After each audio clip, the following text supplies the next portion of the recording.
लइकन कुल पढ़े चल गइल? हाँ दीदी, सब चल अच्छा गइल। अच्छा। चाची जी, इली खीर खाई, बताई कैसन बनल बा?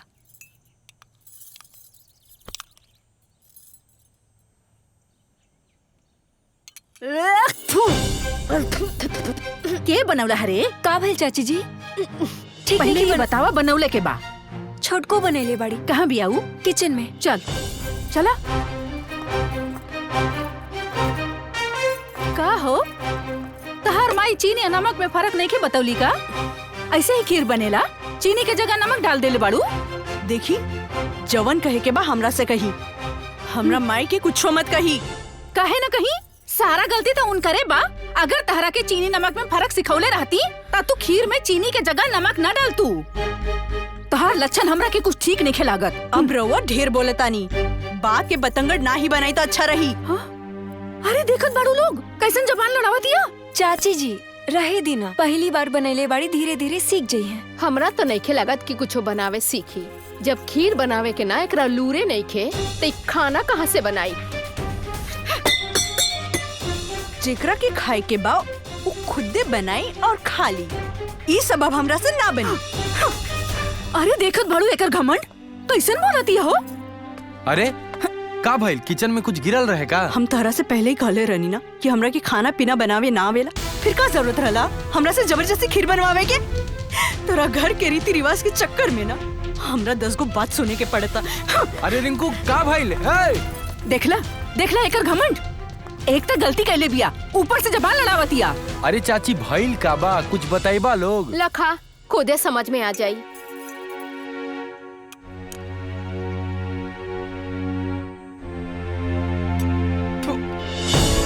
अरे एमे तो नमक बा। हाँ तो गलती सही करी तो आदमी ओकरा के बोली डाटी ना। चाची उ कहा ना कि अभी वो नया नया बाड़ी, खाना उना ना बनावे आवेला। हो सकेला चीनी समझ के नमक डाल देले हुई है। छोड़ा जाए दा, माफ कर दा, धीरे धीरे सीख जाइए। वाह बेटा, मेहरारू के आयल दुइयो दिन ना भइल, अलगला ओकर पक्ष लेवे। अरे ऐसन गलती हमने कैले रहती ना ता तोहार चाचा हमने के मार डाले रहतन। अरे बेटा तोहरा तो ओके समझावे के चाही, आ तू ओकर मन बढ़ावत बड़ा। नया नया मेहरारू आयल बिया ना तो पक्ष तो लेवे करी हन। अरे चाची ऐसन कोनो बात नहीं खे। चलो अब कोनो बात नहीं खे। अरे जायदी देवर जी, रउआ ज्यादा मत सोची, हम चाची लोग के समझा दे। रउआ जाई अपना कमरा में। ठीक बा। अरे भाभी, किचन में खीर कैसे गिरल बा? अरे हमने से काहे पूछत बाड़ू? जाओ और नौकी से पूछा। अरे ओकरे अंदर इतना घमंड बा, इतना घमंड बा, केहू के कुछ बुझते ना बिया। हमनी के सामने ही खीर के बर्तन उठा के पटक देले सिया। पहले ही बतावा, अरे चीनी के जगह खीर में नमक डाल दी ता केहू ओकरा के समझाई ना, डांटी ना ओकरा के। लेकिन ओकरा इतना घमंड बा। हमनी के अइले इतना दिन हो गइल, कबो केहू के शिकायत के मौका मिलल नानू। लेकिन वो महारानी तो दुइये दिन में अपन रंग दिखावे लगली।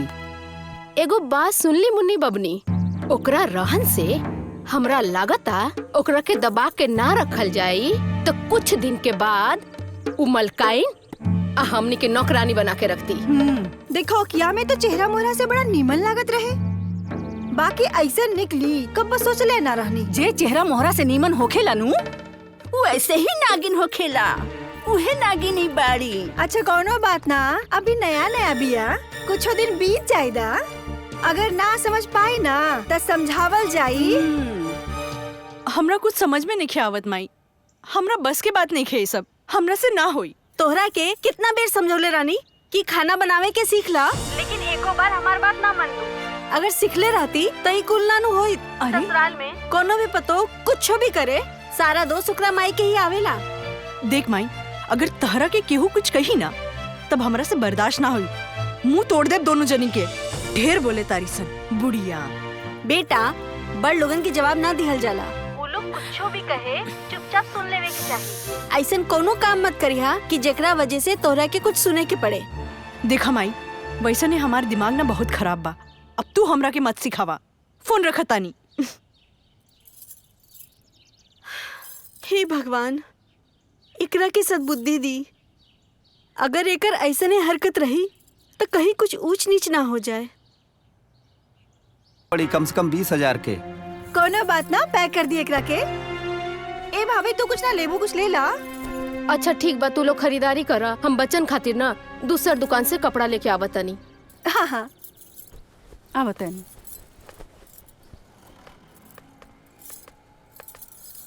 दिखाई दिखाई। देख ले लो, हमनी के बेइज्जती करावे खातिर ले आइल रहले। अरे आज तक 5,000 के साड़ी हमनी के शरीर पे ना बा, और उन्हीं के 20,000 के खरीदा था।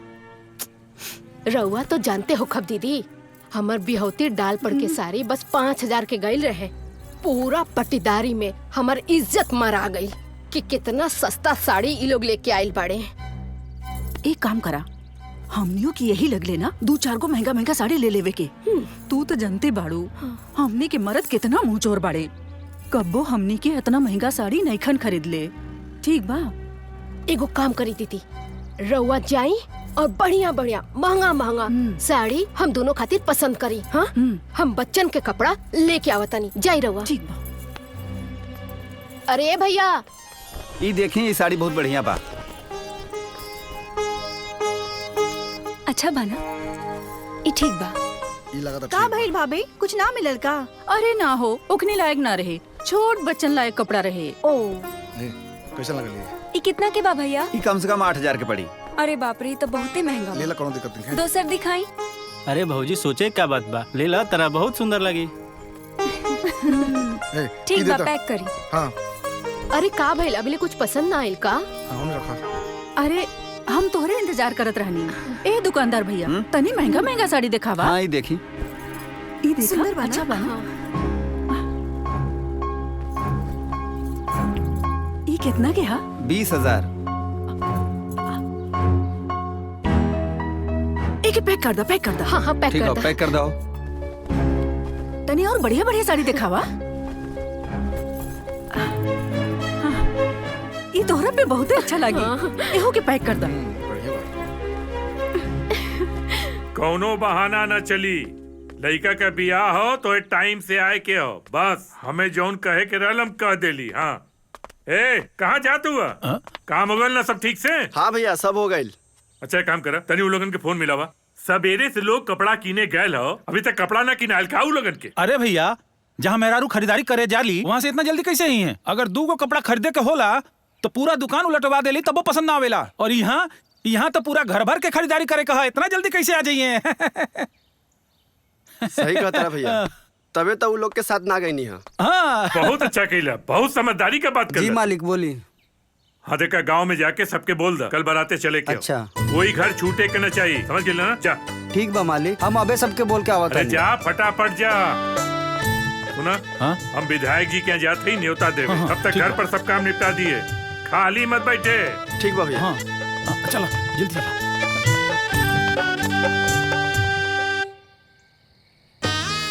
ओम मंगलम भगवान विष्णु, मंगलम गरुड़ध्वज, मंगलम पुंडरीकाक्षाय, मंगलाय तनोहरे।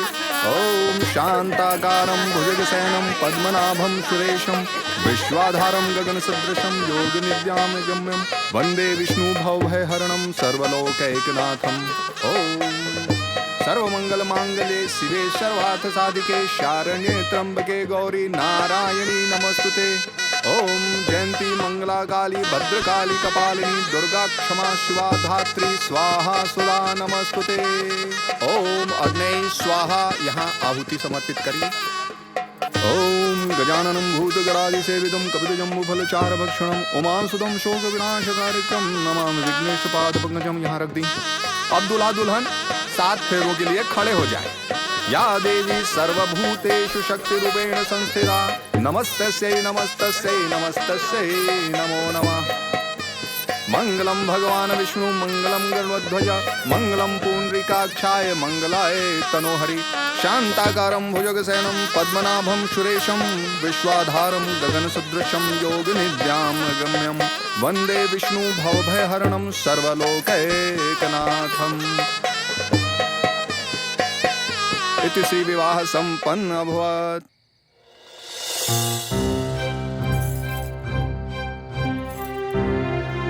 पता ना का पहना देले बाड़े सन, लागत आ कि पूरा देह बंधा गेल बा।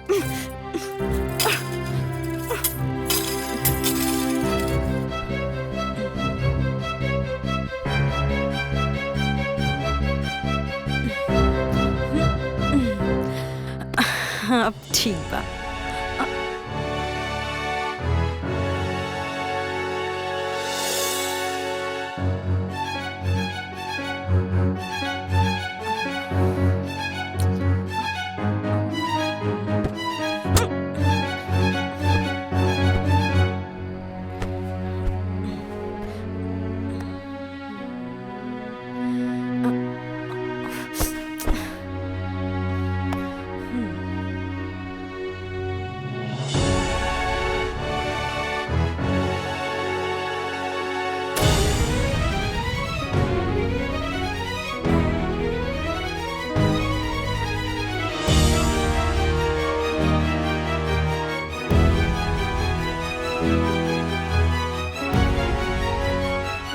सुहाग रात में तो हर एक पत्नी अपना पति के इंतजार घूंघट में करेली, बाकी तो हाफ पैंट में सुतल बाड़ी। खैर कोनो बात नहीं है, भगवान बहुत खूबसूरत बनवले बाड़े।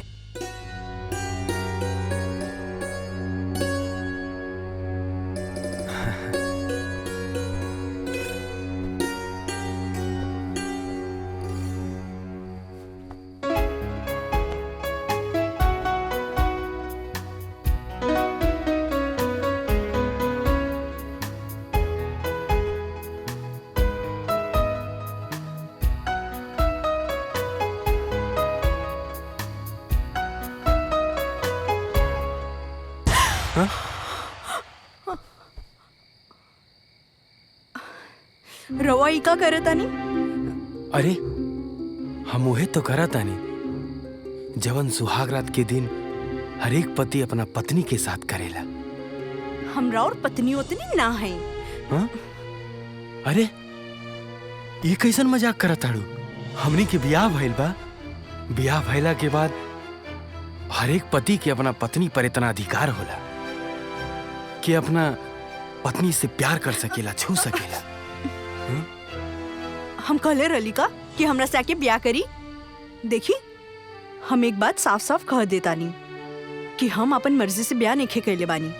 हमारे माई बाबूजी जबरदस्ती करा देले बाड़े। हम तो बस वो लोग की इज्जत रखे खातिर ब्याह कैले बानी। और वैसे भी हमरा ना ब्याह में कोनो दिलचस्पी ना है। तो प्लीज ई जवन तू करे के चाहत रहनी ना, ये हमरा के बिल्कुल पसंद ना है। ठीक बा, जब तक तू ना चाहबू आज के बाद तोहरा कबो ना छुआ। साइड हटी। अब ठीक बा।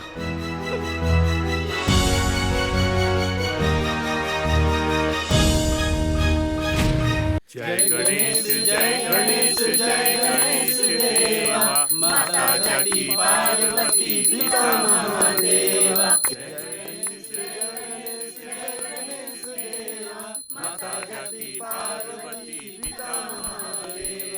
एक दंत दयावंत चार भुजधारी,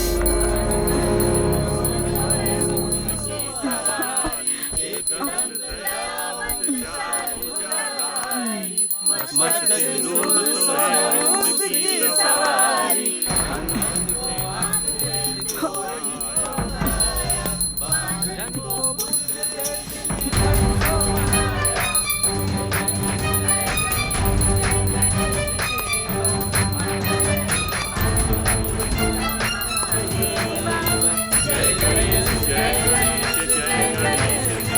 What nonsense?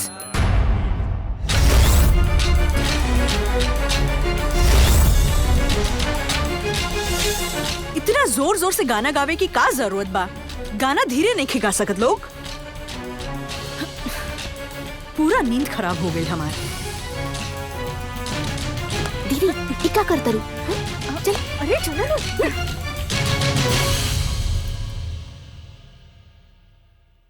विजय का हो सब? तू अपने मेहरारू के घर का चाल चलन मान मर्यादा पहनावा कुछो न बतौला। आज तई गलती हो गल, आगे से न हो की चाहिए।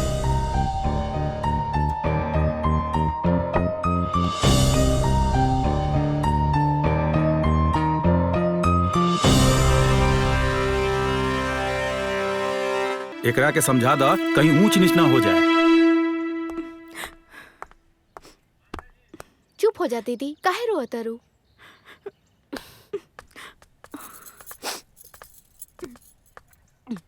देखा बेटा, केहू के भी माँ बाप अपना औलाद के अपने से दूर रखे के ना चाहेले, लेकिन ई जो रीत रिवाज चलत आ रहल बा ओकरा के बदलल नहीं जा सकत। और बेटी तो वैसे पराया धन होली, एक ना एक दिन तो दूसरा घरे जाए के ही बा। बेटी, ऐसन रिश्ता बड़ा भाग्य वालन के मिलेला। और लोग एगो कहावत कहेले कि जब बेटी सयान हो जाली तो वो माँ बाप के ऊपर बोझ हो जाली, लेकिन सच तो ई बा कि बोझ बेटी के ना गांव समाज के हो जाला। अगर समय से बेटी के ब्याह ना भइल तो गांव वालन के ताना सुन सुन के कान पक जाला। अगर अपना माँ बाप के इज्जत के थोड़ा भी ख्याल होखे तो ई रिश्ता के मना मत करिहा बेटी। समझ में आई? चला ठीक बा। का भाई?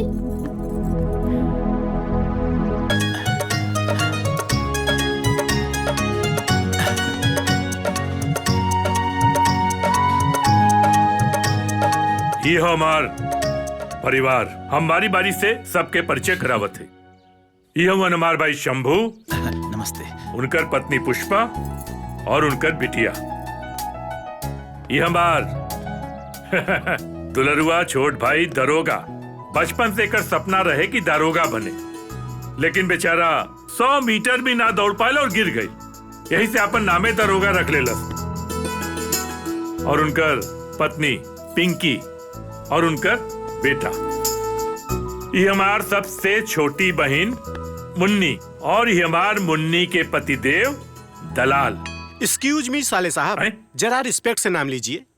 बबलू दलाल। अरे बबलू कह चाहे डबलू कह, भाई जे दलाली का काम करी वो दलाले ने कहा ही। और ये हमार सबसे छोट बेटा संदीप। सागर कहाँ गए? सागर, हे सागर। अरे ये हमार जो सबसे बड़ बेटा हो ना, ये हर काम में ढीला हो, कौनो काम समय से ना करेला।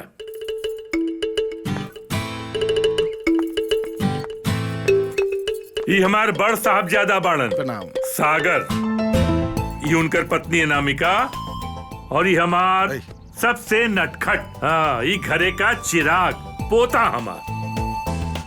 लेकिन एक बात बताई, हमार जो बीच वाला बेटा हो वो ए समय यहाँ मौजूद नहीं हो, काहे कि वो शहर में पढ़ाई करत हो। आ जाई, वो यहाँ आ जाई।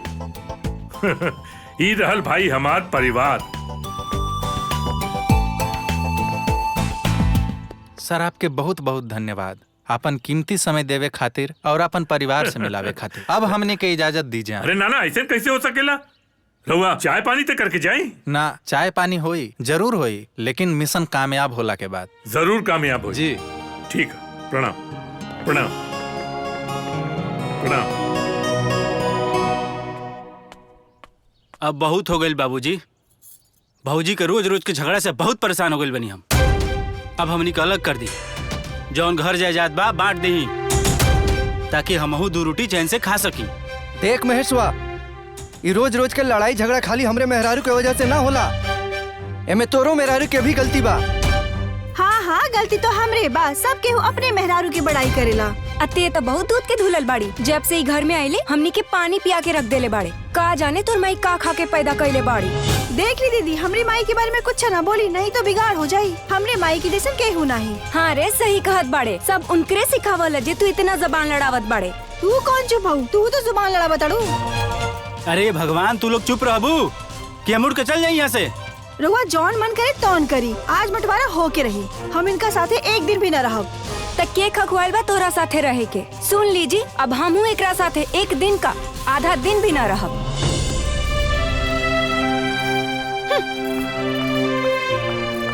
देख लेनी बाबूजी, घर के नाटक ई कुल का हो रहल बा। बेटा, हम कबहू ना सोचले रहनी कि हमरा जीते जी तू दोनों जने एक दूसरा से अलग रहबा। तारा माई के मरला के बाद अपना कलेजा से साट के पल्ले बानी तू लोगन के। तू लोगन के कबो माई के कमी महसूस ना होके देनी। आज अपन अपन मेहरारू के चक्कर में पड़ल बड़ा लोग, एक बार भी बाप के ख्याल ना आयल। कि हमरा दिल पे का बीती।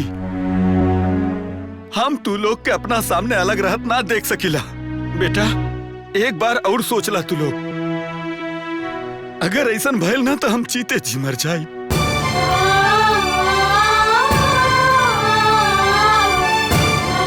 ठीक बा, अगर तोहनी के ये फैसला बा तो कल हम अमीन के बुला के बंटवारा करा दे। रुक जा रामू, भूल कर भी ऐसा मत करिए।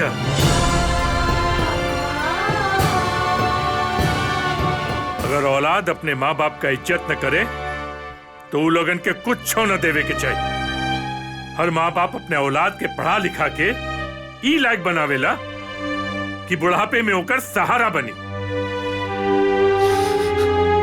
और तू लोग क्या करता रहा? अपने अपने मेहरारू खातिर अपने बाप के छोड़ के जात हुआ। शर्म आए कि चाहिए तू लोगन की याद हो जब तू लोग बचपन में झगड़ा करत रहला, तब ये बाप तू लोगन के मार पीट के, डांट के, समझा के एक साथ रखा। आज जब अपने पैर पर खड़ा हो गया, तू लोगन का बियाह शादी हो गए, तो अपने अपने मेहरारुअन के चक्कर में अपने बाप के साथ ऐसन व्यवहार कर रहा बड़ा। अरे तोरे जैसन औलाद पाले से अच्छा हो एक कुत्ता पाल ले, कम से कम वफादार तो रही। हम तो रामू की बुलावे आ रहे, कुछ काम रहे, पर तू लोगन का नाटक देख के हमारा दिमाग खराब हो गया। रामू जी मालिक। जब टाइम होके तो हमरे घरे आ जाइए, कुछ बात करे क्या। ठीक बा मालिक।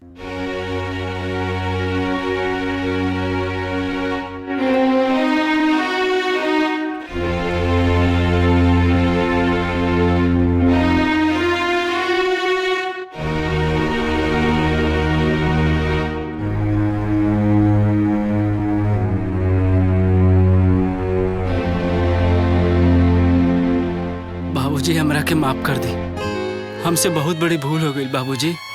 आज के बाद हम कबो रहुआ से बंटवारा के बात ना करब।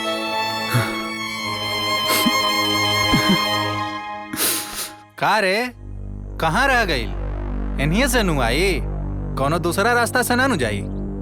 अरे भैया वो यही रास्ता से आई, काहे कि ओकर घरे जाए के और कोनो रास्ता नहीं खे। भैया 2 मिनट इंतजार करी, औते होई। अच्छा ए सुन हेने आओ। का निकालो का? अरे वो है, हम अपना बहन के शादी खातिर ले जाता नहीं, पैसा ना दे। अरे बहन के शादी तो होखबे करी, पहले पैसा निकाल। पैसा ना दे। अरे धर रे।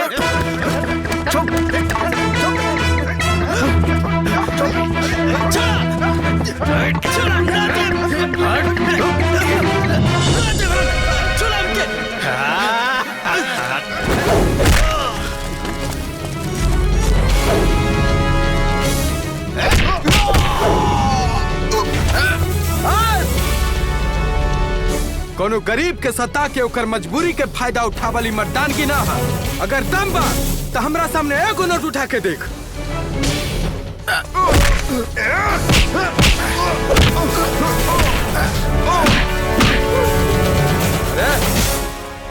तोरा के देख ले। Out bank. धन्यवाद, रंगा वजह से आज हमार बहन के बियाह रुके से बच गई। अरे भाई कोनो बात नहीं है, तू ई सारा पैसा ले जा और अपना बहन के बढ़िया से शादी धूमधाम से कर। ठीक है भैया। अरे भाई ये हमार कर्तव्य रहे। भाई ला बिंदी टिकुली बाली कनबाली झुमका, अब पहन के मारी टाँ ठुमका। 1 नंबर के माल, अब पहन के करब बवाल।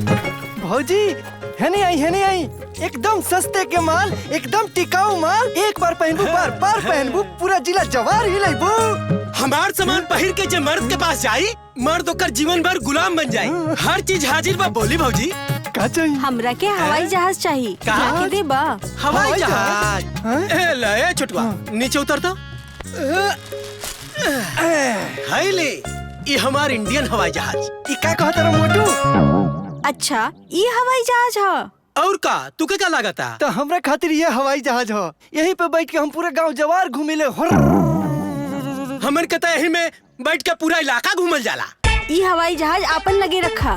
हमरा के एगो खूब सुंदर कान के बाली दिखावा। ओ ए छोटुआ, चल कान के बाली निकाल के दे। चढ़ाओ। आई भौजी आई आई आई आई हैली भौजाई, एकर 500 दाम बा, रउआ खातिर 450 रुपया लागी। भौजी झुमका बवाले बा।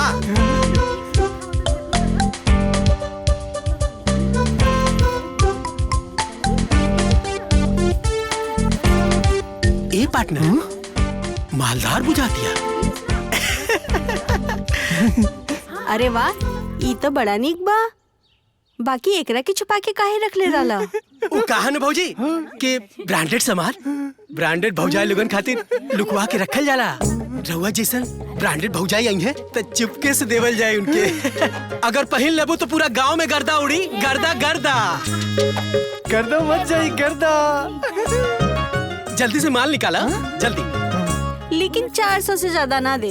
अब भौजी हमने के घाटा लग जाई। तब ठीक बा, ले जा, हमरा ना चाहिए। अच्छा ठीक है, देई। अगला दाई वापस कर दे, ठीक बा? ठीक है, हम बाकी पैसा हम आपके अगले दाई लौटा दे। हाँ ठीक। मोटू, हाँ पैसा लाओ यार। चल चल। हाँ भौजाई लोग जल्दी जल्दी बताएं क्या क्या चाहिए। रास्ते कमाल सस्ते में, रास्ते कमाल सस्ते में। सोने से कम नहीं, खो जाए गम नहीं। देखी ना, चूड़ी फूटेगी नहीं, दिहाड़ी छूटेगी नहीं। बड़ी नीमन भाई। हाँ भौजी, क्या दिखाई? बोली बोली। हाँ दिखाओ बताइए। ये पार्टनर, भौजाई तो बहुत मालदार लगा तारी। पूरा गर्दन गहना से भरल रहे। आज मौका मिली था, यही लगले हाथ साफ हो जाए। ये पार्टनर, आज बढ़िया दिन है। तू सही कहा तारा पार्टनर, ऐसा बुझात बा कि ढेर माल बा। हो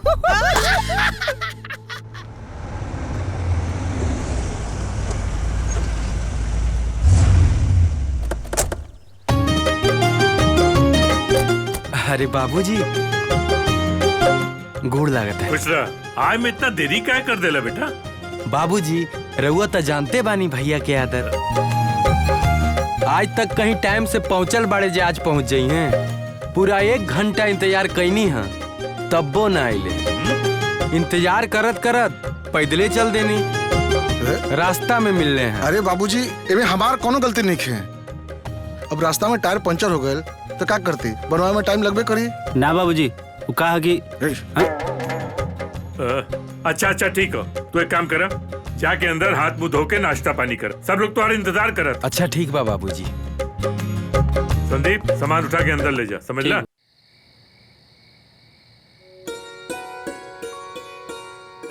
ई ले देवर जी, दबा के खाई। आज राउर फेवरेट पूरी सब्जी बनैले बानी। इतना दिन बाद घरे वापस आयल बानी, शर्माई मत। अरे भौजी, अब कितना खेबू? पिटवे भरने खाई। तनी मनी ज्यादा खा ले तो का हो जाई? अच्छा नहीं के बनल का? बहुत टेस्टी गरम गरम बनौले बाड़ू। और कितना दिन के बाद तैसन खाना मिला था खाई के, मन करा था कि हथवा चाट के खाई। हाँ तो खाई दबा के। पापा जी, रउआ के कुछ दी? अरे ना, कुछ ना चाहिए। और दा। अरे मुन्नी, ई दलाल कहाँ बा? भैया, वो अपन दोस्त के घर पार्टी में गइल बानी। अच्छा अच्छा अच्छा। और विजय? हाँ बाबूजी। अब आगे क्या प्लान बा? पढ़ाई तो खत्म हो गई। बाबूजी, अब जितना पढ़ाई लिखाई करे के रहे सब पूरा हो गइल बा, और अब आप सबसे दूर रहे के मन नहीं के कर। अब हम चाहत नहीं बाबूजी कि भैया के साथ फैक्ट्री में हाथ बटाएं। अरे वाह, बहुत अच्छा सोच ले बड़ा। लेकिन एगो बात बतावा, बियाह शादी के लिए क्या ख्याल हो? शहर में तो कोई से चक्कर का नहीं चला था? ना बाबूजी, ऐसा कोनो बात नहीं है। अगर केहू बा ना तब बोल दे बाबूजी से। अरे भैया, ऐसा कोनो बात नहीं है। अरे बोला बोला, जौन भी बा मन में खुल के बोल दा। काहे कि त्योहार आवे से पहले त्योहार शादी के बाद चल रहल बा। और इतना दिन के बाद हमनी के घर में सहनाई बजी। हम तो वो दिन के इंतजार करता नहीं कि जल्दी से जल्दी कहीं मामला फिट हो जाए बस। बाबूजी, अब सब केहू के मर्जी बा तो हमहू तैयार बानी। तो एकर मतलब ई भइल कि राजा बाबू बियाहे खातिर तैयार बाड़े। मतलब बियाहे की तैयारी शुरू करी जाओ। मोटू, चल जल्दी, धीरे धीरे चलबे तो भोर हो जाई। अरे सब काम खराब हो जाई। अरे मोटू, ये उजार के घर बाबा।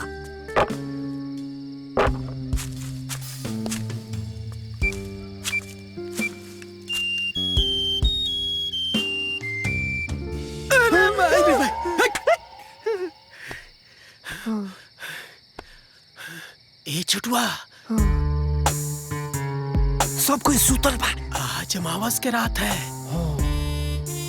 अरे ससुरा, आज के दिन अगर चोरी कैला ना, चोरी सफल हो जाए तो समझ लो पूरा किस्मत ही खुल जाए।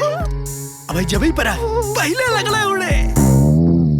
देख पार्टनर, हमरा लगे एगो सॉलिड आइडिया बा। कौन आज डी बाबा के पास गई रहनी। अच्छा कुछ कहला है? हम डी बाबा से एक बोतल दारू सकर ले बानी और 2 गो मुर्गा। डी बाबा कहले बाड़े तू जा बच्चा, तोहर काम सक्सेसफुल हो जाई। झट से उठ जा, फट से चढ़ जा। अरे बाप रे, ओमे से एगो बोतल हमरा खातिर लेके आवे चाहिए। पार्टनर एक आइडिया बा। का? हम तोरा ऊपर चढ़ जाता नहीं, ते उठा दे, हम ऊपर चढ़ जाए। हाय सीढ़ी, सीढ़ी लगा दे। उठाओ पार्टनर। अरे बाप रे।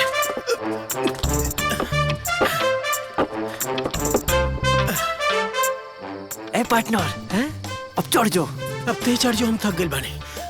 ना, तुहार लंबाई चौड़ाई बा, तू बहुत खा ले, तू पहले चढ़। चढ़ चढ़ चढ़। हे भगवान। जा जा जा। हम जन्नी कनु कुकुर काटता। कुकुर तोरा दिखाई देता? कुकुर। जय हनुमान ज्ञान गुण सागर। संभाल के जाइयो। जय कपीस तीन लोग उजागर।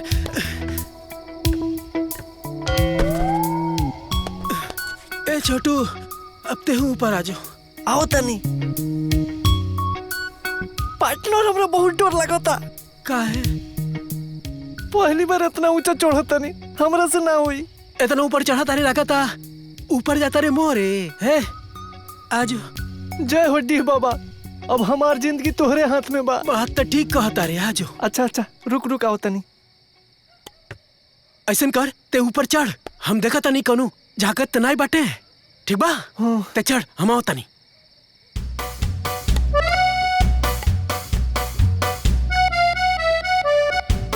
अरे अरे बाप रे बाप।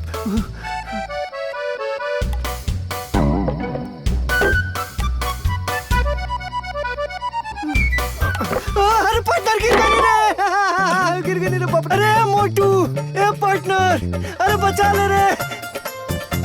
ए पार्टनर, अरे मर गई नहीं रे। का बेल रे? अरे हमार कमर टूट गई रे पार्टनर। पहले ही जतरा खराब कर देले। ऊपर चढ़ चढ़ चढ़ चढ़ चढ़।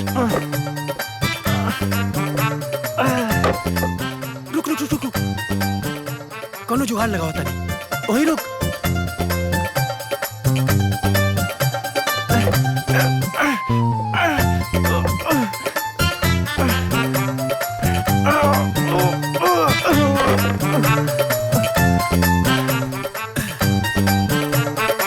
ले, पकड़ पकड़ पकड़। चढ़ चढ़ चढ़ चढ़।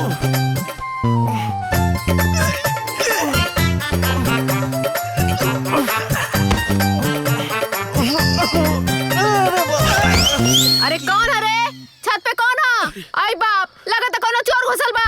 ए, आओ लगो, चोर, चोर आइल बा।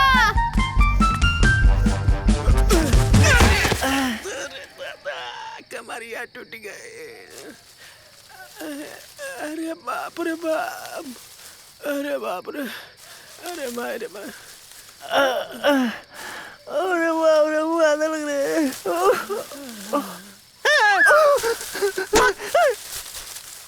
अरे कौन है रे? लगा तो कोनो चोर घुसल बा। ए, आओ लगो, चोर, चोर आइल बा।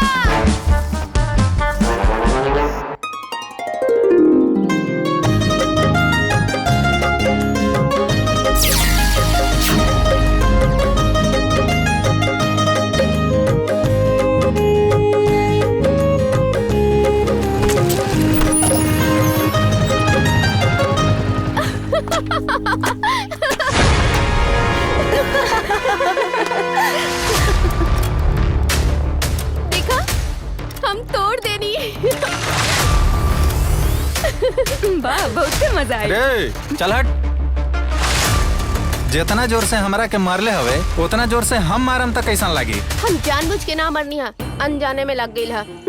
हमहू जानबूझ के ना मारब। तू कहीं के दादा हवा का कि तू मरबा और हम देखत रह जाए? हाथ तोड़े में ना समय ना लगी, 2 मिनट लगी, सारा गर्मी उतार दे। अभी ते हमर दादागिरी देखले कहाँ बाड़ी? लागत दादागिरी दिखावी के पड़ी। चल छोड़।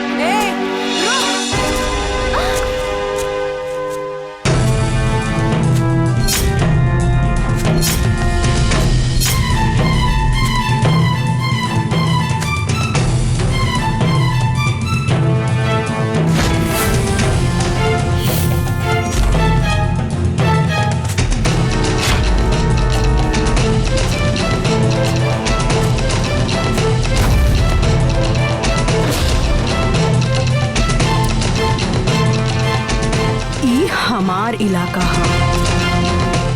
यह बस सिर्फ और सिर्फ हमार चलेला। हमरा एरिया में हमरा बहन के साथे रंगदारी करत बाड़े।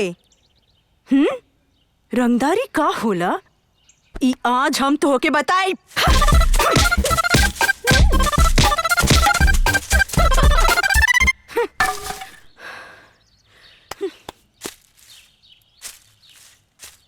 वाह दीदी वाह, मजा आ गई।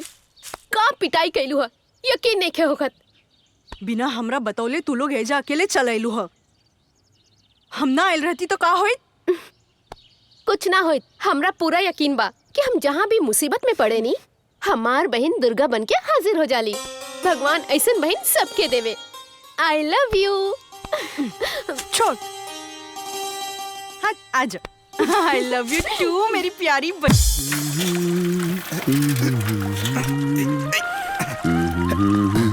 रमाशंकर जी, ए रमाशंकर जी। जजमान रमाशंकर जी नहीं खी का? जजमान सुनाई नहीं खे दे, बहिर हुई। आहिर नहीं खी, हम बनिया बानी। ठीक बा? लागत सोचहूं में कम सुनाई देत हो। एक बार औरी पूछ के देखा था। जजमान रामाशंकर जी ना बानी? हाँ गैल बानी। एक बार गैल रहनी, बहुत मजा आयल। रहुओ चली, बहुत मजा आई। हे प्रभु एकरा से कुछ देर और बात करब तो रहुआ लगे हमें देर ना लागी। मुंह का देखा ताड़े, पानी डाल।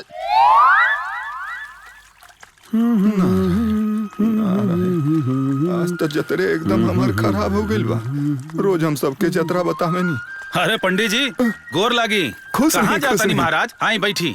हाँ प्रणाम। बैठी जी प्रणाम। रमाशंकर जी ऐसा लोगन के अगर दुआरे रखब तो हमरा जैसन पंडित तक खाए बगैर मर जाई। काहे कि न रउआ से मुलाकात होई, न कोनो दान, न कोनो दक्षिणा मिली। अरे पंडित जी वो तनी कम सुनेला। अरे तनी पंडित जी खातिर पानी ले आवा। अब ही लावत नहीं। पंडित जी कहीं आगे बात बढ़ल की ना? रमाशंकर जी जौन फोटो आप देले बानी उसे कहीं मामला बनल ना। काहे कि सब लोग यह कहेले ई तो लड़की ना लड़का बिया। दूसर कोनो फोटो होखे तो दिहल जा। अरे माला कोनो साड़ी वाला फोटो बा, लेके आवा। एल्बम में देखेगी पड़ी शायद। ओकर एक फोटो हुई। पिछला महीना अपन सहेली के शादी में गईल रहे, जबरदस्ती कुल साड़ी पहना देले राली। देखा तानी, रुकी लावत ले आवा। पंडित जी ओकरा के हम समझा के हार गई बानी। अब लड़की सयान हो गई बिया। कहनी के लड़का वाला रहन छोड़ दे, लेकिन वो माने के तैयारे नहीं खे। अब कैसे ओकरा के समझावल जाए? रउआ बताई।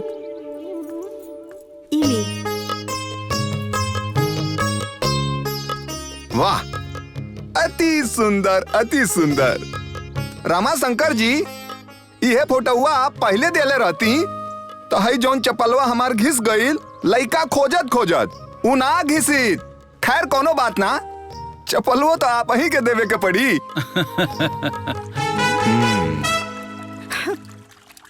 काहो बुढ़ो तू फिर आ गईला? रिंकू बड़ लोगन से ऐसे बात कर जाला। हाँ तो का करी, इनकर पूजा करी। कितने बेर हम कहनी कि हमके ब्याह नहीं करे के, लेकिन ये बुढ़ो तो हमरा पीछे ही पड़ गइल बा। रिंकू ढेर बोलत बारू तू। ए डिम्पल एकरा के अंदर लेके जाता। चला दीदी चला। पंडितवा के ना मजा एकदम पागल होगा। चल। ई लड़की के तनको शर्म नहीं खे, केकरा से कैसे बात कइल जाला। रहुआ ओकरा बात के बुरा मत मानब। ली मिठाई खाई, पानी पी। जजमान आप मिठाई उठाए रहे दी, अब हमके इजाजत दी।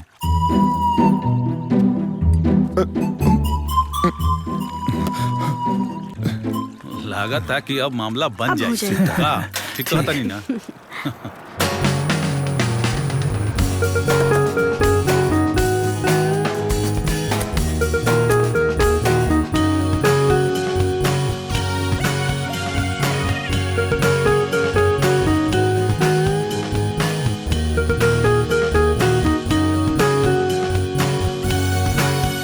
देखा ये अपन फैक्ट्री, ये अपन प्रोडक्ट।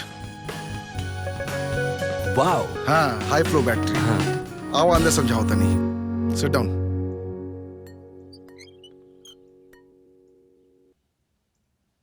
और यह तहार कुर्सी। हमार कुर्सी? अरे भैया ये पर तो तू बैठे ले ना। अरे बैठत रहनी, लेकिन अब तू बैठवा। काहे? काहे कि हम चाहता नहीं ये ऑफिस के कारबार अब तू संभाला और हमरा इस सबसे छुटकारा मिल जाओ। इतना दिन से टेंशन ले लेके ना हमार दिमाग पाक गिल बटे। यही हम चाहता नहीं। अरे भैया बैठा बैठा बैठा। ई टेंशन अब तहार, ठीक बा? अरे भैया वो तो ठीक बा, बाकी हम ही सोचा तानी कि इतना दिन बाद हम गांव आइल बानी, तनी गांव घूम ली, अपना दोस्त यार से मिल ली और तनी हरियाली उरियाली देख ली। ठीक बा, देखा ना कोनो दिक्कत नहीं है। आज भर देख ला, काल से तारा एजा बैठे के पड़ी। ठीक बा भैया, हम जाता नहीं। पंडित जी, लड़की तो बहुत अच्छी भी है। अब कुल खानदान भी अच्छा होके ना तो बात आगे बढ़ाई। लो देखा। कुल खानदान के चिंता मत करी जजमान, काहे कि दोनों परिवार के मेल एकदम सही बैठा था। यही से ई रिश्ता रउआ लगे लेके आइल बानी। अच्छा। पंडित जी रउआ बात पे कैसे भरोसा कर ली? पहले जाके हम तलाशी करब, ओकरा बाद बात आगे बढ़ी। और हाँ, एक बात और पंडित जी, दान दहेज के बाद पहले कर लिया, काहे कि लड़का के पढ़ावे में बहुत पैसा खर्चा हो गई बा। बोले ला ना तू। हाँ। एकदम चुप रहा, समझ ला। पंडित जी जी कहो कि हमके दान दहेज एकदम न चाहिए। आप कोनो दिन तारीख अच्छा देख के लड़की देखे के बात कर ला, है ना? हमके बस लड़की अच्छी चाहिए। अच्छा। जो हमारे घर परिवार के अच्छा से संभाल। अच्छा तो ठीक बा, हम वो लोगन से पूछ के दिन तारीख बताओ तानी और अब आज्ञा दी जाए के। ठीक ठीक। प्रणाम। प्रणाम। सीताराम। का दहेज वहेज के बात कर रहे तू लोग हैं? अरे भैया हम तो बस ऐसे ही कहनी है। प्रणाम खुश रहा बेटा, खुश रहा, ब्याह जल्दी होई। ला ये भी आ गए। हाँ बेटा, बहुत अच्छा समय से इला बेटा। वो कहो ना कि पंडित जी आए रहे, लड़की का फोटो दिखाए। भाई हम लोगन के तो लड़की बहुत पसंद भी है। तो हो फोटो देख ला, बतावा। दा हो फोटो दा, तू देख ला और हमनी के बतावा, ठीक है ना? ठीक बा। चलो आवा। हाँ चलिए, चला आवा। अच्छा, तू ही हमारे सपना की रानी बाड़ू। ऐसे तो तहरा में कोनो दिक्कत दिखाई नहीं खे देत, बाकी एकदम परफेक्ट बाड़ू। हम चाहतानी कि वो पंडितवा के ऐसन सबक सिखावल जाओ कि फिर कबो दोबारा हमरा ब्याह के चक्कर में ना पड़े। तू बेचारे के चक्कर में झूठे पड़ल बाड़ू। अरे कबो न कबो तार ब्याह तो होई ना। देख डिम्पलवा, तू चुप रह। हमरा अंदर ब्याह वाली कोनो फीलिंग्स नहीं है और ना ही प्यार मोहब्बत वाली। अच्छा एगो बात बतावा, ते जब मुसीबत में रहली तब हम तोहर साथ देनी की ना? देहलू। तो अब हम मुसीबत में बानी, तू हमार साथ देबी की ना? देम बाबा। और तू लोग? हमने कहता हमेशा तोहरे साथे बानी, तो बस आदेश दा का करे के बा। उहे तो दिमाग लगावे के पड़ी। ऊ देखा लोगिन, आ गई पंडितवा। बस तू देखत जा दीदी, हमनी के खेला ए चला सन।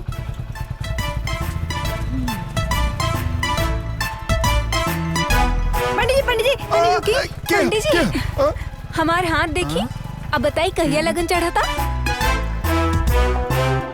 पहले 101 रुपया निकाल। बाप रे 101 रुपया? और नहीं तो का? इतना पैसा नहीं किया हमरा लगे। तो कितना बा? 1 रुपया ना दे। ना ना, सुबह सुबह बिना दक्षिणा के हाथ देखब तो पूरा दिन खराब हो जाए। खराब तो वैसे भी होखे वाला बा। अरे बाप रे, अरे भगवान, अरे अरे कौन? अरे हमार चश्मा। ये दोनों छोकरिया हमके पहाड़ा पढ़ा के चल गई। मजा आ गई। ये पक्का रिंकुए के काम होई। हमहू देखा तानी कितना दिन हमरा के बेवकूफ बनावेलू। अब की बेर तोर बियाह करवाई के छोड़ब। हाँ, हाँ। अरे बाप रे बाप, केने जाई? चश्मा तो है नहीं के, लौकत कुछ नहीं के, लेकिन जाए के तो परबे करी। जय हो। अरे अब्बा! अरे मर गई नी।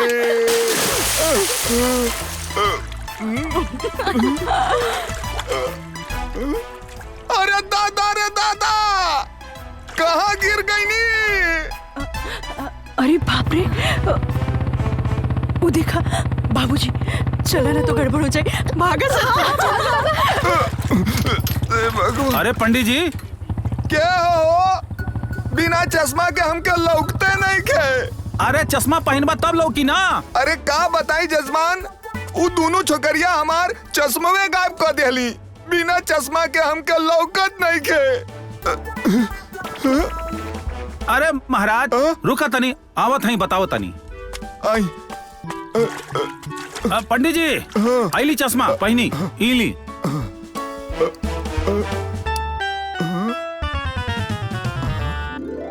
अरे रामा शंकर जी। हाँ रउआ देखी अपना बेटी के करतूत, हमरा जान के पीछे पड़ गई बिया। खैर कोनो बात ना, हम रउए घरे जात रहली। अच्छा राजवीर जी के जाना तानी? हाँ जाना तानी। उनकरा के राउर बेटी बहुत पसंद बिया। वहाँ के कहानी है कि कौनो शुभ मुहूर्त देख के लड़की देखे आ जाए जा। इतना बड़ा घर में हमार बेटी के बियाह होता है, ऐसे बड़ खुशी का बा? दान दहेज के कुछ बात भइल? अब ओकर चिंता ना करी, उनकरा के राउर लड़की चाहिए, दहेज ना। अच्छा तो हम अब जातानी, नहा धो करके कोनो शुभ मुहूर्त देख के हाँ हम बतावतानी। ठीक बा, आप जाई। ठीक बा पंडित जी, जाई नहा धो के आई। अरे दादा रे दादा, आज तो सगरी जतरा बर्बाद हो गई हमार। का करी हम? बाप रे बाप, चल रे। दादा रे भगवान। हम कितना बार तू लोग से कही कि हमरा ब्याह नहीं खे करे के। दिमाग खराब बका तोर?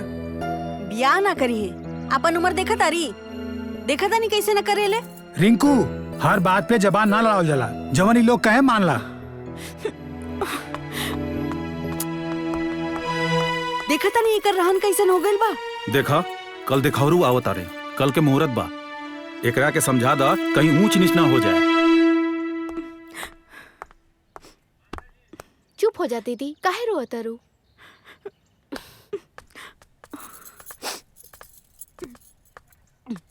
देखा बेटा, केहू के भी माँ बाप अपना औलाद के अपने से दूर रखे के ना चाहेले, लेकिन ई जो रीत रिवाज चलत आ रहल बा ओकरा के बदलल नहीं जा सकत। और बेटी तो वैसे पराया धन होली, एक ना एक दिन तो दूसरा घरे जाए के ही बा।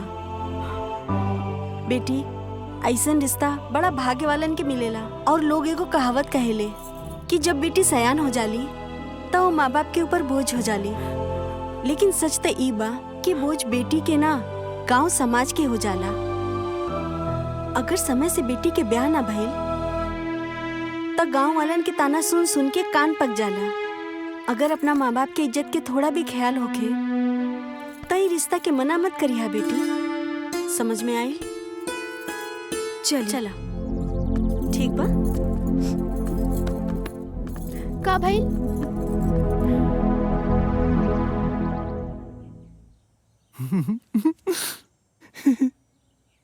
देख पार्टनर, भौजाई तो बहुत खूबसूरत मिलल बाड़ी, एकदम परी नियन।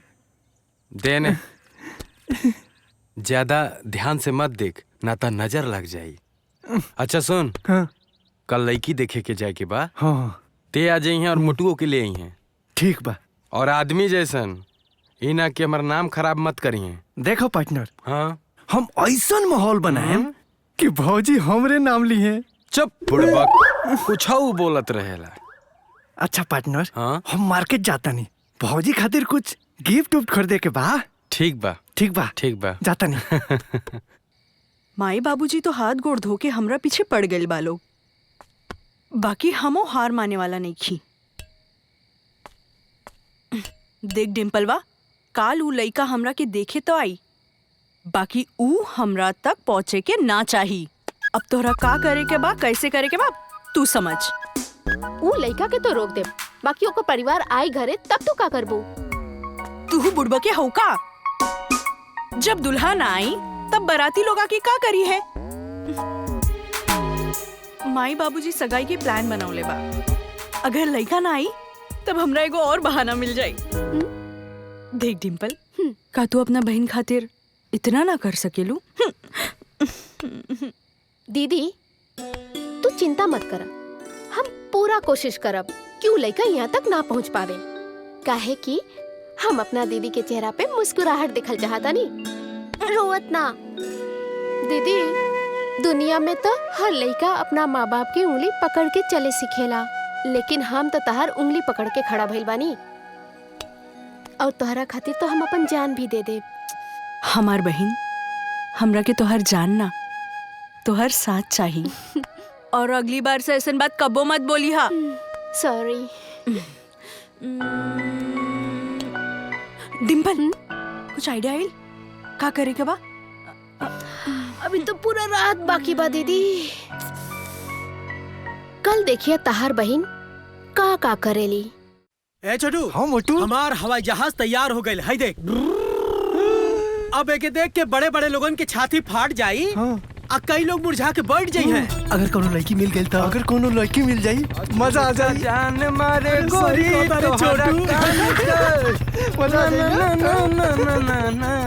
अरे विजय भैया आ गए। नहीं विजय भैया का हो? अरे तू लोग एजा का करतड़ा और ये सब का है? ए लौकत ना बका है, हमन के देसी हवाई जहाज है। लेकिन ये जहाजिया उड़ी कैसे? उड़ी कैसे? अब चला सन सन सन सन सन सन भागी। बाकी सुन ला, हमार बेइज्जती हो जाई, रास्ता में लोग देखी तो का कही। डोंट टेंशन, नॉट फिकर, तोहर बेइज्जती खराब नहीं होए दे। तू हमनी के 20 लगी पहले ही छोड़ दिया, तू धीरे धीरे चला।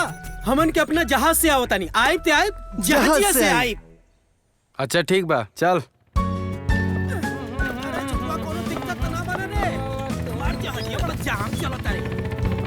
हाँ सही से बैठल रही है, यहाँ बार मत हिलल रही।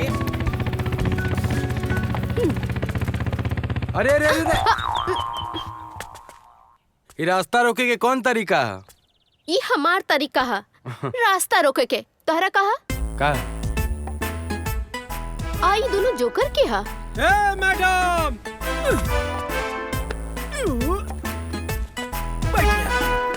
अरे खड़ा हो जाओ। हमन के जोकर ओकर ना है, हमन के है बिजनेसमैन। सामान खरीदिंग, सामान बेचिंग, सामान खरीदिंग, सामान बेचिंग। तू कुछ बेचे को तो बतावा। लेकिन शक्ल से तो तू लोग जोकरे लगा तारा। देखा लोगिन, हमनी बहुत जरूरी काम से जा रहल बानी, रास्ता छोड़ा और जायदा। अरे अरे, ये का है? ओए, ये हमार इलाका है और यहाँ हमनी के इजाजत के बिना केहू एक कदम आगे ना जा सकेला।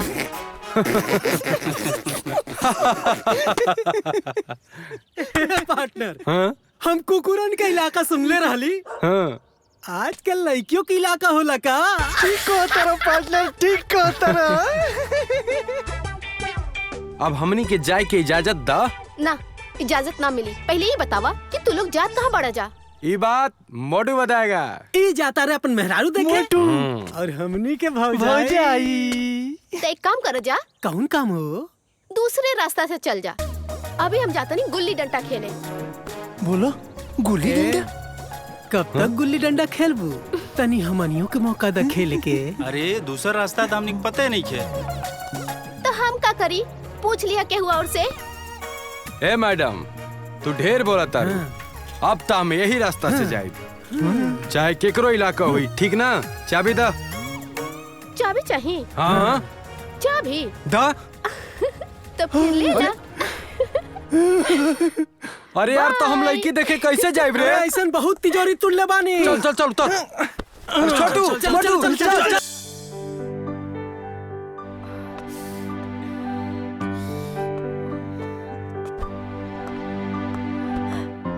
दीदी सब गड़बड़ हो गई। का गड़बड़ हो गई?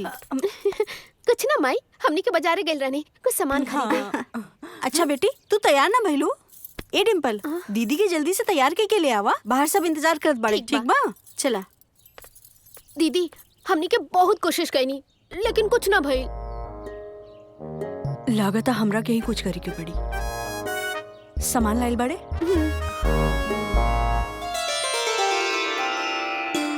चलो चलो अब चलो। लड़की बहुत बढ़िया भी हो। बहुत बढ़िया बाड़ी।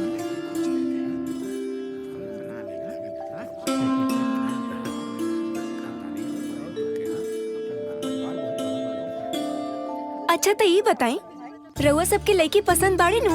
हाँ बिल्कुल चकाचक पसंद बाड़ी एकदम। हमरा तो लड़की बहुते पसंद बाड़ी। अरे तोरा पसंद करे के बा कि लड़का के? चुप रहा बा। साइज देखते नहीं के लड़की पसंद करी। दलाल जी शांत रहा। चला शुरू करा। अब बेटा आई देवर जी।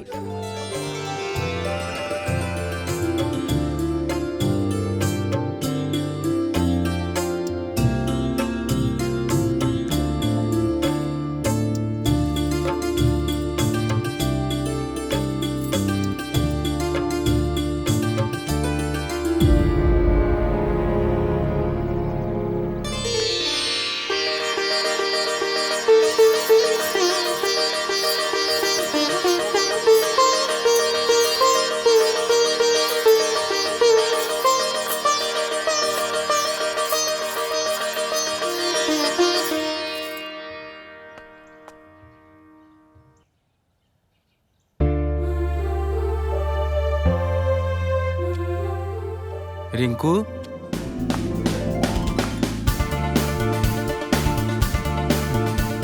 तू हमके बोलवलू है का?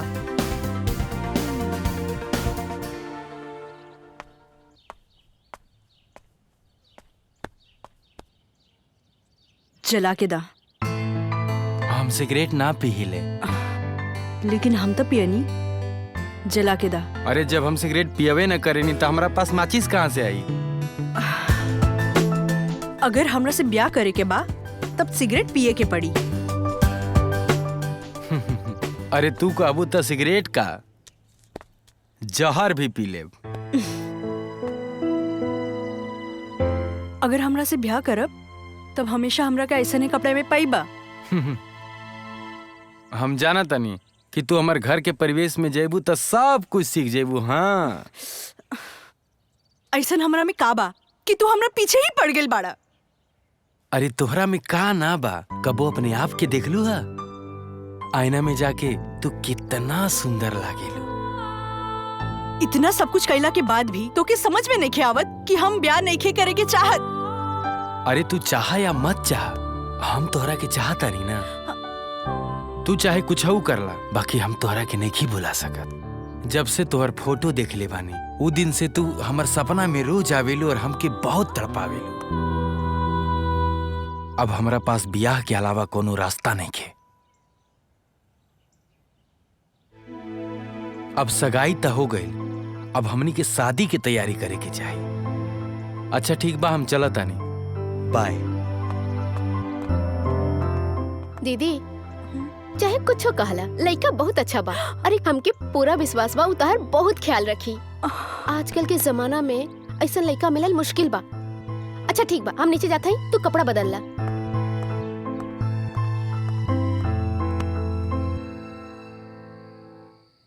का जी, अरे अब तो बियाहो तय हो गईल। और रउआ से हम हर दिन कह रहल बानी कि बंटवारा के बाद कर ली, लेकिन रउआ के कोनो परवाहे नहीं के पड़त। अरे हमनियों के बेटी बिया, ओकरो बियाह शादी करे के बा। अरे वो सारा पैसा अपन बेटा पर लुटा दिहन तो हमने के का मिली? रउआ की चिंता बा? बहुत चिंता बा, लेकिन इस समय भैया से कुछ कहल ठीक नहीं है। पहले विजय के बियाह हो जाई, ओकरे बाद बंटवारा के बाद कर लियल जाई। खाक बंटवारा के बात हुई, राउर चली नू त कटोरा लेके भीख मांगे के पड़ी। ऐसा नौबत कभी ना आई। उ कहा ना, भैया हमनी के इतना लाड़ प्यार से पल्ले बाड़े, उनके सामने बोले की हिम्मत ना होला। रउआ लगे हिम्मत नहीं खे त कह दी, हम जाके भाई साहब से बात करब। अभी रुक जा, समय आवेदा, हम खुद बात कर ले। अब तोहरा के बीच में बोलला के कोनो जरूरत नहीं खे। बाबूजी ना एकदमे पगलाई गेल बाड़े। जवन जवन उ पंडितवा सिखावता उहे करत बाड़े। बतावा, इतना जल्दी ब्याह के दिन रखी की का जरूरत रहे? तुरंते सगाई, तुरंते ब्याह। मन तो करता ना कि ये सब छोड़ के कहीं भाग जाई। गुस्सा थूक दा दीदी, जवन होके के रहे उ हो गई। अब हाथ गोड़ पटकला से कोनो फायदा ना होई। हाँ हाँ, ते तो इहे चाहते बाड़ी कि हम ये घर छोड़ के चल जाई। लागत आना कि हम तोहरा भी कपारे पे ना बोझ बन गए बानी। सब केहू हमरा के भगावे के चक्कर में लागल बा, केहू हमरा साथ देवे वाला नहीं खे। ऐसे काहे कहता रू दीदी? का हम तोहरा बिना अकेले रह पाई? जितना हम माई बाबूजी से प्यार ना करीला ना, उतना हम तहरा से करीले। और हाँ, हमू तोहरा साथे चलब, और जब तक तू ना चाहबू ना, तबले हम तोहरा के छोड़ के ना आईब।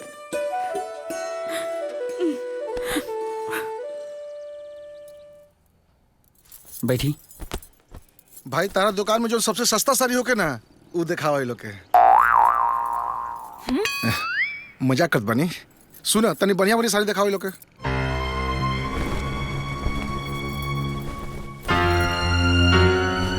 ए अनामिका, देखा ना कितना सुंदर लगा था। बहुते सुंदर बा। दुल्हन पहनिए तो सुंदर लागी ना। ए भाभी, देखा ना, सुंदर बा ना। बढ़िया बा। हाँ हो, ठीक है बा। अरे ये बहुत महंगा देखी, हम बचपन से इहे सब कपड़ा पहनत आइल बानी और आगे भी इहे सब पहनब। हमरा से साड़ी वाड़ी ना पहनल जाए। अरे तो ये सब अकेले में पहिना, लेकिन पापा जी और चाचा जी के सामने ढंग के कपड़ा तो पहन सकेलू। हमरो तो बाबूजी बाड़न, लेकिन आज तक वो हमके कब्बो मना ना कैलन। तो रवा लोग काहे मना करत बानी? रिंकू, वो तोहार नैहर रहे और ई ससुराल है। नैहर में जौन मर्जी तौन पहन सकेला आदमी, जौन मर्जी तौन कर सकेला, लेकिन ससुराल में अपना आप के बदले के पड़ेला और वहाँ के हिसाब से जिए के पड़ेला। देखिए, हमके ढेर मत समझाई। हमरा जैसे मन करी हम वैसे नहीं रहब। भाभी रउआ जाई, हम समझावता नहीं। समझावा इनकरा के कुछ हो। दीदी ये सब का? ऐसे रहबू तो कुछ दिन बाद घर वालन तरह से नफरत करे लगी हैं। हाँ तो का हो जाए? करी तो करी। वैसे भी हम तो चाहते बानी कि ये लोग हमरा से नफरत करे और हमके हमारे घर भेज दे। तहके समझावल मुश्किल बा। भगवान ना तहके दिमाग में एक पैसा के संस्कार नहीं खंडल ले।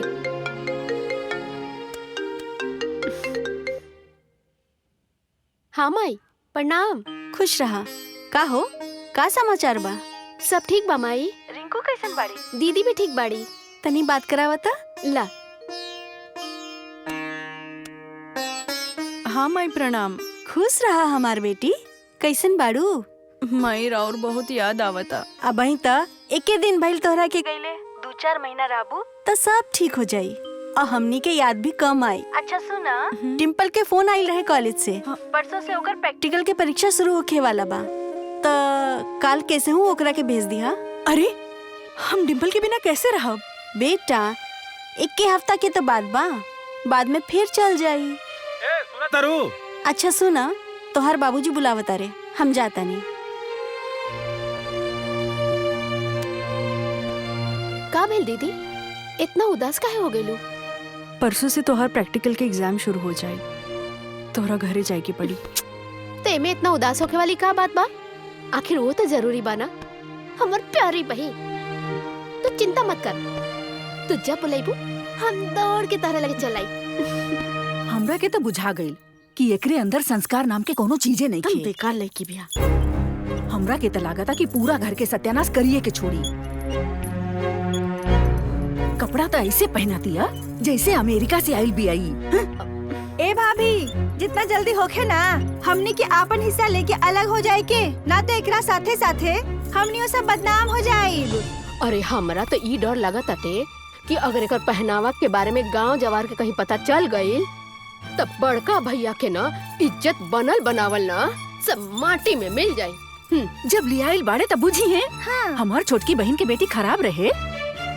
अरे कहानी कितना बार कि विजय के शादी ओकरा से करा दी, लेकिन ये बुढ़वा हमारे को न सुनलस। अब लियाइल बाड़े भुगतस। वाह कितना सुंदर भाईजा के नजारा। यही बात पे एगो सेल्फी हो जाए।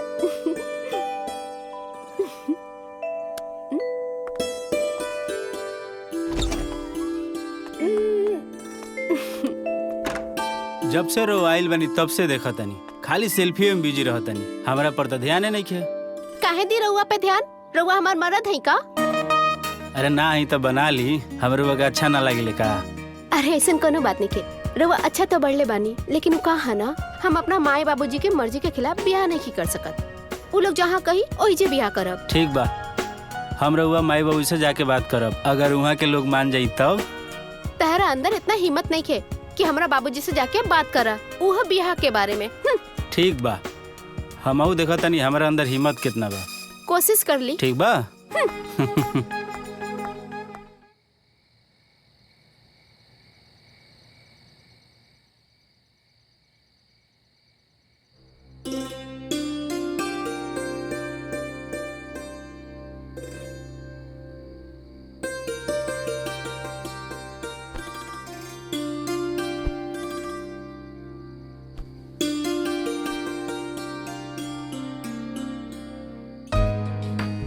भगवान जब केहू के सुंदर बनावे ले ना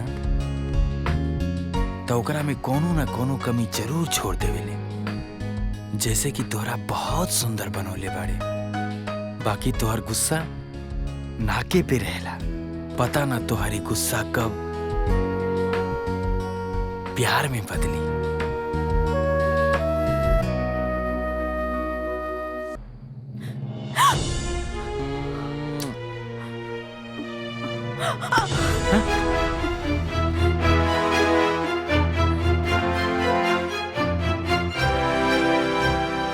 देखी ऐसा जबरदस्ती कल ठीक नहीं है।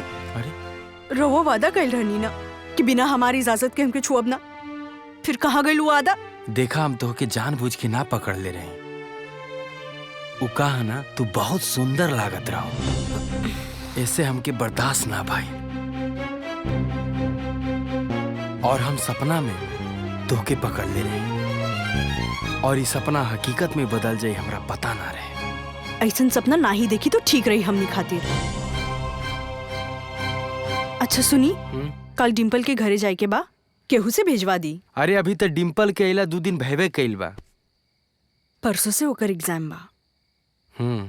ठीक बा, हम संदीप के कह के भेजवा देता नहीं। ठीक बा, सोच जा।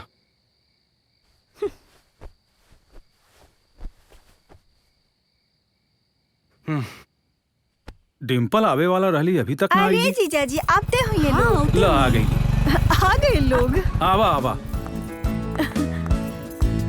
आवे में कोनो दिक्कत ना भइल ना? ना मामा जी कोनो दिक्कत ना भइल। प्रणाम प्रणाम। खुश रहो। नमस्ते। अरे माला, कुछ पानी वानी पिलावे के इंतजाम करा। ठीक बलावा तनी। चला चला। आवा बैठा। माई। और का हाल चाल बा? घर में सब लोग ठीक ठाक बाड़े ना? ठीक बा। अच्छा बबुआ, पढ़ाई लिखाई ठीक चलत बा ना? जी मामा जी, अगला साल तक फाइनल ईयर के एग्जाम बा। ली बाबू पानी पी ली। अरे शर्मात काहे बानी? ससुराली में शर्माइल जला ली ना। रहुआ खाए तो हमें खिया देता नहीं। खाई खाई। अरे खाई ना। और खाई ली खाई। अरे अपने घर बा खा ली। हाय ली पनियो पी ली। अरे पी पी पी हम पिला देता नहीं। ससुराल हा इतना थोड़ी ना शर्माइल जला। रिंकू, चाची लोग के बात पर ध्यान मत दिया। अरे वो लोग के वैसने विचार बा बाकी धीरे धीरे तोहरा के सब लोग समझ जाई, सब ठीक हो जाई। हमरा आवे में 1 दिन लग जाई। तू अपन ख्याल रखिया और केहू से लड़ाई झगड़ा मत करिया।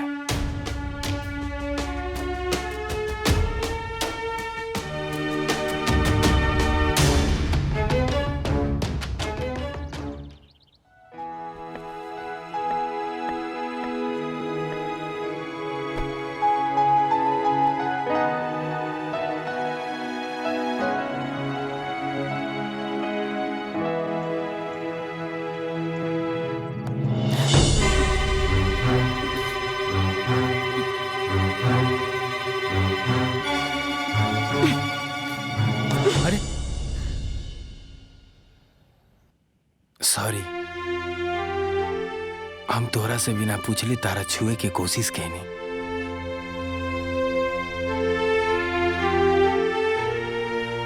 बाकी एगो बात कही रिंकू, जब केहू घर से बाहर जाला ना तो ओकरा खुशी खुशी बाहर भेजल जाला, ऐसे गुस्सा से ना।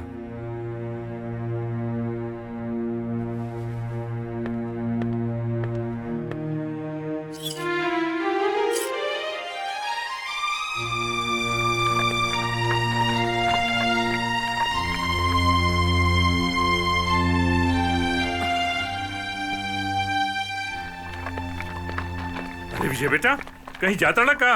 हाँ बाबूजी, रउआ के बतौले रहनी ना कि हमरा 1 दिन खातिर शहर जाए के पड़ी।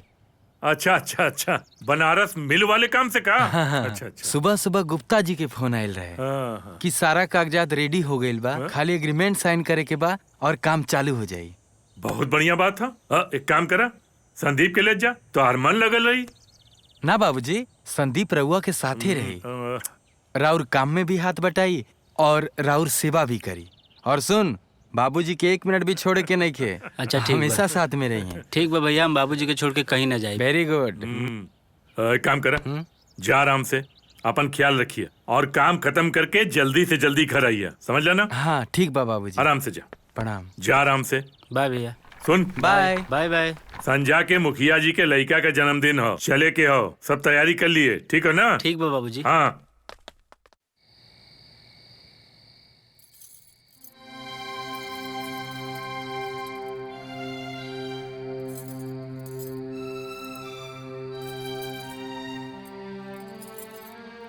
है क्या हो? अरे ऐसन खाना तो हमनी के जानवरों सोंग के छोड़ देला। आई खाना तू हमने ला बनौले बाड़ू। एकर जितना इज्जत कइल जाता ना, उतनी कपार पे चढ़ल जातिया। सवेरे से लेके सांझ ले एको गो काम अच्छा से नहीं खेकैले। और का, आज तक ही घर में इतना घटिया खाना कबो न बनल रहल। पूरा मूड खराब हो गई। हाँ तो के कहला हा हमरा से खाना बनवावे के? अपना मेहरारू से बनवा के खा लेती। हम बार बार कहतानी कि हमरा खाना बनावे ना आवेला, फिर का जरूरत रहला हमरा से जबरदस्ती खाना बनवावे के? तीनों जनी महारानी लेखा घर में बैठल रहतारी लोग। हर रोज रोज कोनो न कोनो काम तो रेडी रहता। कबो कपड़ा परेस कर दा, कबो पानी ले आई के दा, कबो हाई कर दा, कबो हाउ कर दा। अरे आज तक हम इस सब काम कैले ही नहीं के, फिर कैसे करी? बड़ लोग से ऐसे बात कर जाला। तुहार माँ बाप कुछो सिखा के नहीं भेजले का? एको पैसा के संस्कार नहीं खेबा। अच्छा, तू तो बोला ही मत। खुद अपन मर्द के लेकर के एजा पड़ल बाड़ी, मुफ्त के रोटी तोड़ताड़ी और हमके संस्कार सिखावताड़ी। अगर तहरा अंदर इतना संस्कार होत ना तो एजा ना अपना घरे रह तू। अरे वो लोग मुंह का दिखत बानी जी? अब ही कम बेइज्जती भइल बा। चली जाए जैसे, अपन सारा खाना ही खुदे खाओ।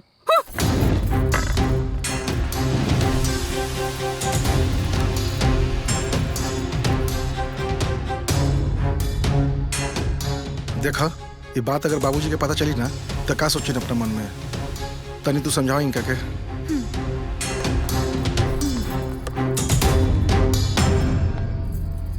रिंकू, देखा बाबूजी के सपना रहल है कि वहाँ के जब तक जिंदा रहम तब तक सब कोई एक साथ रही। यही से सब लोग एक साथ रहेला। अगर तू ए तरीका से रहबू तो पूरा घर बिखर जाई। हाँ तो का करी? एक तो ये घर में रहत रहत ना हमार दम घुट गइल बा। ऐसा बुझाता कि जैसे जेल में बंद बानी। और वो हमके कहता नहीं कि इन लोग के इज्जत करी। अरे ऐसे लोग के ना कुछ कुछ के मारे के चाहिए। बड़काइल बानी, हमके संस्कार सिखा। ना, अब हम ना रुकब, आपन बेइज्जती ना करा सकीले और ओकर इतना हिम्मत कि हमरा कुछ भी बोल दी। देखिए शांत हो जाइए। जवन चीज खातिर हमने इतना दिन से रुकल बानी वो सारा का सारा बेकार हो जाये। देखी जी, काल सवेरे अगर बंटवारा के बात ना भइल ना तो हमें घर में 1 मिनट भी ना रहा। अब हमनी से उनकर पतोह के गर्मी बर्दाश्त ना हुई। अच्छा ठीक बा, काल सवेरे हम बात करब, ठीक है ना? रउआ ऐसे ही मुंह लटका के बैठल रहम कि रउआ कुछ बोलम? हाँ, खाली हमरे सामने मुहवा चलेला। अब बड़का भैया के सामने गईला पर मुहवा चुप हो जाला। सोनी, चुपचाप जितना अपन हिस्सा बनता लेके किनारे हो जाई, ना तो हमरो ना बैग उठावे में टाइम ना लगी। काल ठीक समय बा, रउआ अपन बात रख देब। अगर भैया ना मनिए ना तो ओकरो उपाय बा हमने के लगे। तू इतना परेशान काहे बारू? अभी नया नया आयल भी है घर में, कुछ दिन रही ई घर के कायदा कानून सीख जाई। काहे? हमहू तो नया नया आयल रही, कब ऐसा सुने के मिलल रहेगा? उ तो ऐसे बात करती है हमरा से जैसे हम ओकर कुछ लगबे ना करीला। अरे तू इतना खिसियात काहे बारू? अब खिसियाल दूसरा छोड़ा, ठीक बा? अब मुस्का दे थोड़ा सा। अरे मुस्काओ ना, अरे मुस्काओ ना। अरे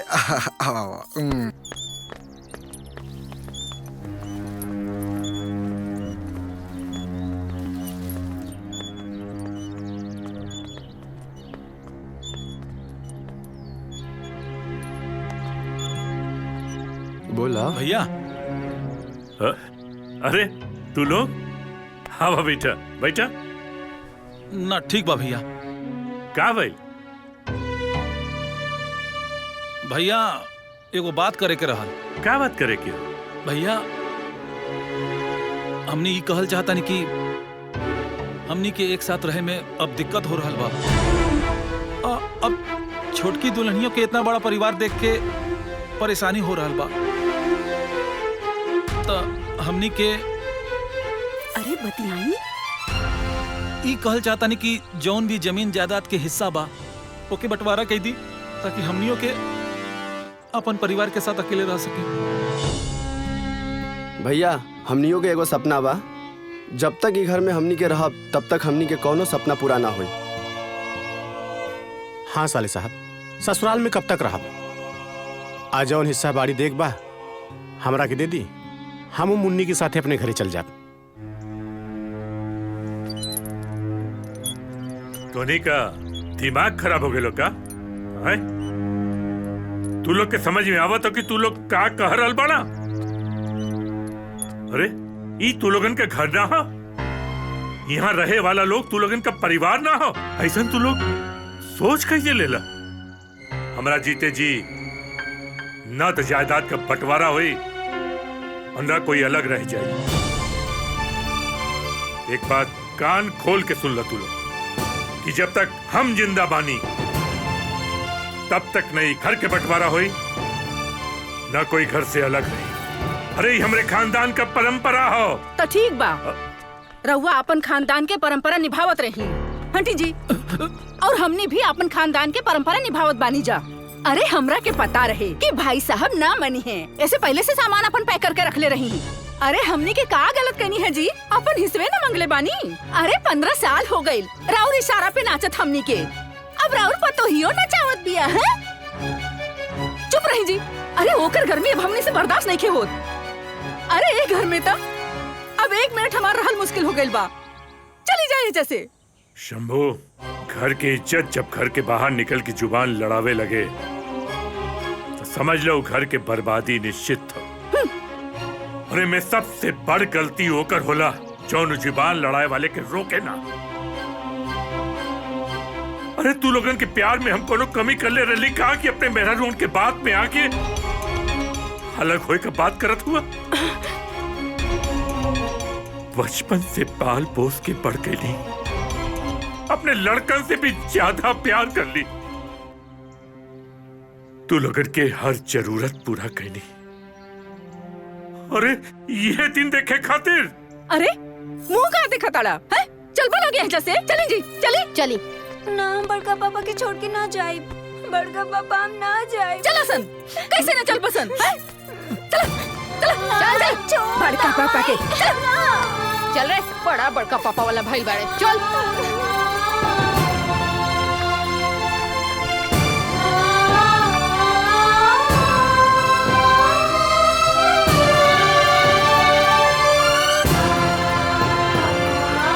मुन्नी, तो हुई लोगन के बातें में आके हमके छोड़ के चल जीबू का? भैया जवन घर में हमरा पति के हमार आँखी के सामने बेइज्जती होत होके, वो घर में हम कैसे रह सकत बानी? हमरा के माफ कर देव। चली जी। रघुवीर, तोहार ते जियल बेकार बा। सदियों से चलल आ रहल तोहार खानदान के परंपरा आज खत्म हो गई। अरे तोरे सामने तोहार पूरा खानदान बिखर गए, तू जी के का करबा? तोरा के धिक्कार होए के चाहिए। तोहार भाई भी तोहार साथ न दिलस, वही तोहार साथ न दिलस, तू जी के का करबा?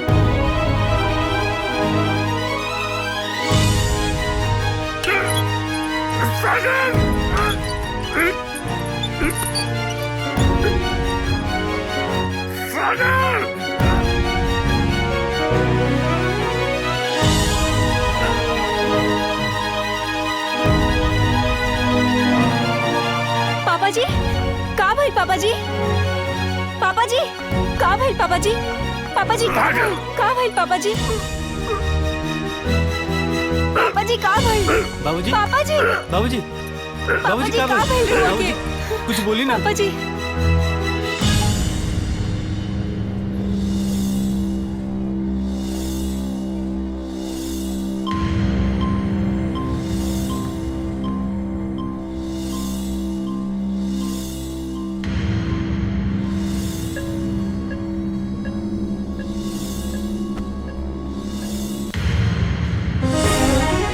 काबल बाबूजी के पता ना जी, डॉक्टर साहब अभी ले बाहर नहीं है। भैया, बाबूजी ठीक हो जाए ना? सब ठीक हो जाए। अच्छा डॉक्टर साहब, कैसन मरी बाबूजी?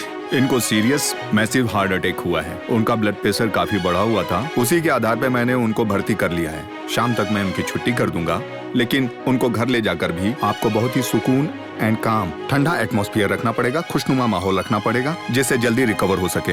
ये दवा लेकर उनको खिलाते रहिएगा। जी डॉक्टर साहब। डॉक्टर साहब, हाँ? क्या मैं अब उनसे मिल सकती हूँ? हाँ बिल्कुल, जाके मिल सकती हैं। डिस्टर्ब मत करिएगा, उनको आराम से लेटे रहने दीजिएगा। बाबूजी,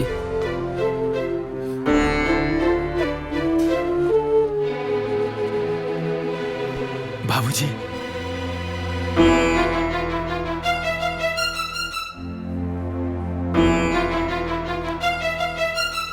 बाबूजी, ए बाबूजी, कुछ बोली ना। अरे बेटा, तू कहाँ चली जा? घर से कुछ न हो। हाँ, एकदम ठीक है बेटा। हमरा पता बा बाबूजी कि रउआ कितना ठीक बानी, और एकर वजह भी पता बा।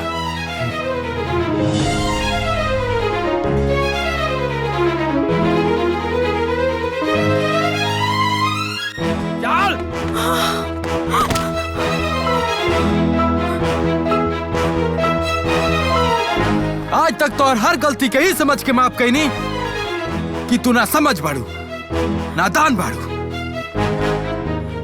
धीरे धीरे घर के माहौल में रहबू, सब कुछ सीख जाबू, सुधर जाबू। लेकिन तोरा ऊपर भरोसा करके बहुत बड़ा गलती कईनी। अरे तू वही पहला लड़की रहलू ना, जेकरा के देख के हमरा पहला प्यार भइल रहे। वो इतना प्यार कि आज तोहर पति होके के बावजूद तोहर प्यार पावे खातिर तड़पत बानी। अरे हम सोचनी कि कबो न कबो तहरा अंदर हमरा प्रति प्यार तो जागी, लेकिन आज तक ना जागल। जागल तो सिर्फ और सिर्फ नफरत जागल। अरे तू औरत ना कलंक बाड़ू, कलंक। आज हमार पूरा परिवार बिखर गए। हमार बाबूजी के हार्ट अटैक हो गई, सिर्फ और सिर्फ तोहरे वजह से। तू हमार घर आबाद करे ना बर्बाद करे आइल बाड़ू। और जेकरा वजह से हमार घर बर्बाद होई, ओकरा घर में रहे के कोनो जगह नहीं के।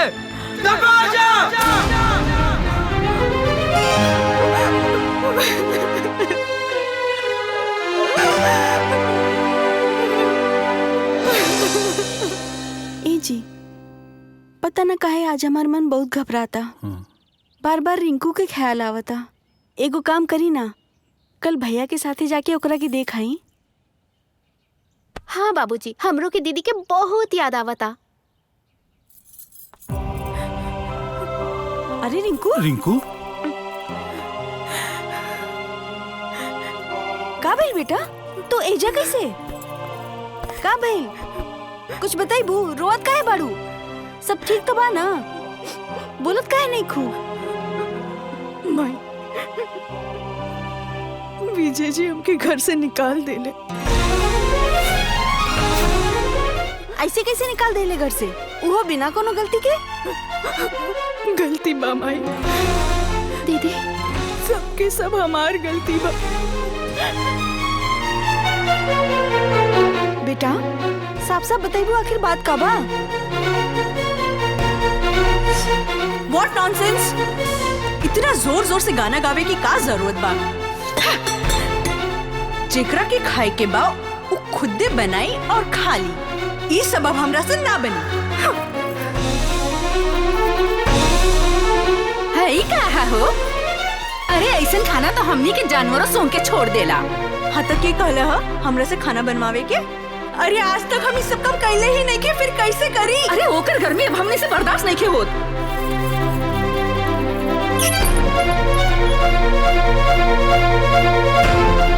चल। और जेकरा वजह से हमार घर बर्बाद हुई, ओकरा ई घर में रहे के कोनो जगह नहीं के। बेटा महान बाऊ घर के लोग इतना सब कुछ भइले के बाद भी तोहार एको शिकायत सुने के ना मिलल। ऐसन घर परिवार बहुत नसीब से मिलेला बेटा, और तू ओहे लोगन के बर्बाद कर देलू। जब लड़की के बियाह हो जाला ना तो वो अपन नैहर के हर चीज भुला के अपना ससुराल के हो जाली। लेकिन तू अभी तक मायके में रह गईलू, अपना भविष्य के बारे में एको बार ना सोचलू। बेटा ऐसे रहबू तो तोहार जिंदगी कट जाई। ऐसे रहबू तो का तोहरा पति के सुख मिल जाई? ऐसे अकेले तू अपन जिंदगी काट लेबू? ना बेटा ना, एगो शादीशुदा लड़की के खातिर पति के सुख और ओकर ससुराल बड़ा मायने रखेला। चाहे कुछ हो जाए ओकरा खातिर उहे ओकर घर परिवार और संसार होला, और तू अपन संसार के इतने दिन में मिटा देलू। हम तो सोचले रानी कि बियाह भइले के बाद हमार बेटी सुधर जाई, अपन नया जिंदगी की शुरुआत करी। लेकिन हमार बेटी ऐसा निकली ये हम कब्बो ना सोचले रहनी। रिंकू, तू जोन कैले बाड़ू ना वो बहुत गलत था। डिम्पल, इनका ले जा कमरा में। चला दीदी।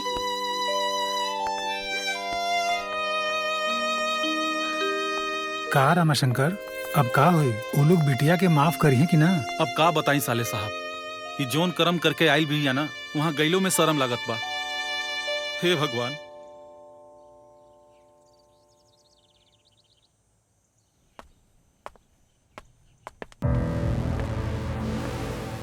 भैया,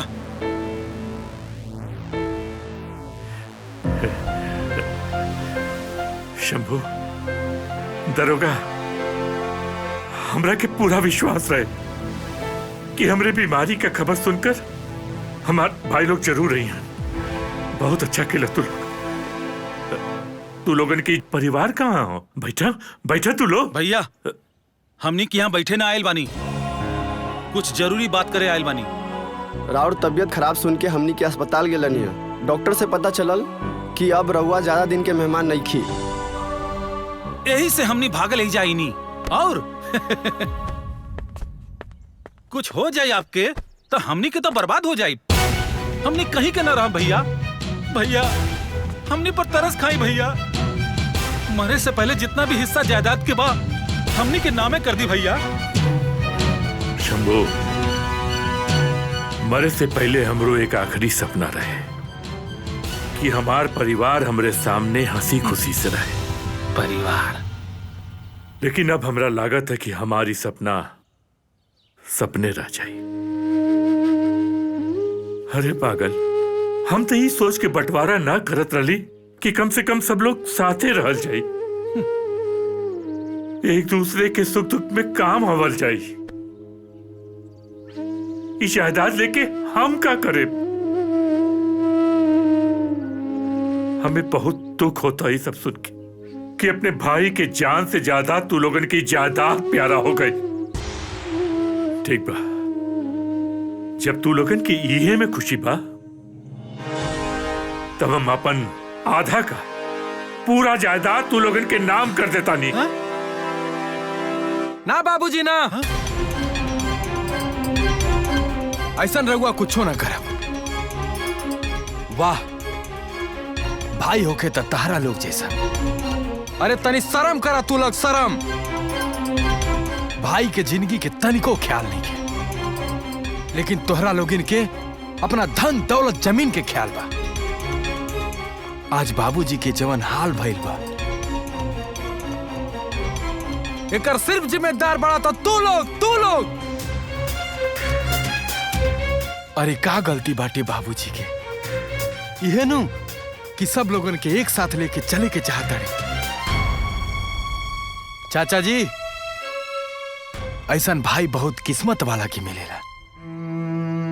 शायद रहुआ अपना भाई की पहचान ना पाऊनी, लेकिन एगो बात कान खोल के सुन ली कि जब तक हमरा बाबूजी के आखिरी इच्छा पूरा ना हो जाए तब तक की जमीन और जायदाद कुछो ना मिल पाई। ता ठीक बा, हमो देखा तानी तू कैसे हमनी के अपन हिस्सा लेवे से रोक देता रहा। अगर तू लोग चाह के भी हमनी के हिस्सा लेवे के कोशिश कईला तो ठीक ना होई। चल दरोगा, चला। बाबूजी, सब ठीक हो जाए बाबूजी, रहुआ चिंता ना करें।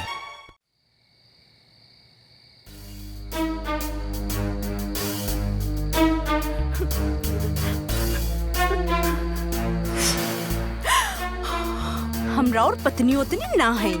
हम कहले रली का कि हमरा से आके ब्याह करी।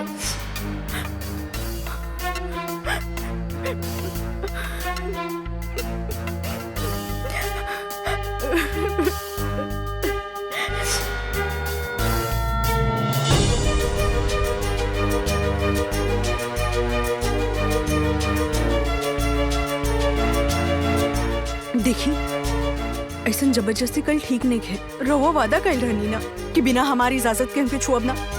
फिर कहाँ गई वो वादा?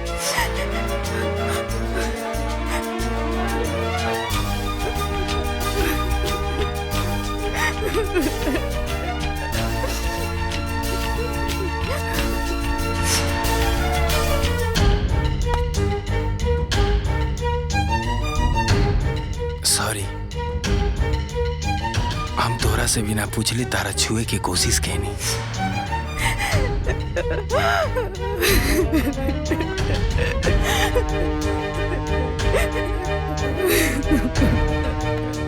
दीदी, जब से तू आयल बड़ू तब से तू आंसू बहावता रो।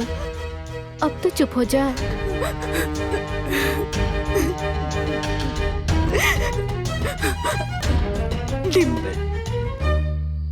पता ना काहे आज उनकर बहुत याद आवता। जब उनकर साथे रहनी तब उनकर कबो याद ना आयल, ना ही कबो उनकरा से प्यार कहनी, ना ही कबो उनकर ख्याल रखनी। लेकिन आज जब दूर हो गइल बानी तब उनकर एक एक बात याद आवता। डिम्पल, हम लोग के साथे बहुत गलत कइले बानी। आज हमकी ये बात की बहुत पछतावा होता। पता ना वो लोग हमके माफ करिए कि ना। दीदी, हमरा के ई बात के खुशी बा कि तहरा के पछतावा होता। अब लगता हमार दीदी लइका से लइकी बन गई बाड़ी। तू चिंता मत कर दीदी, काल सवेरे ही बाबूजी जइहन और तू देखी हा सब ठीक हो जाए और उ लोग तहरा के माफ भी कर दीहन। अरे वाह दीदी, साड़ी में तो आज बड़ा सुंदर लगा है ना? चला जल्दी घरे चले के बा, मैं इंतजार करत होई। हाँ चला।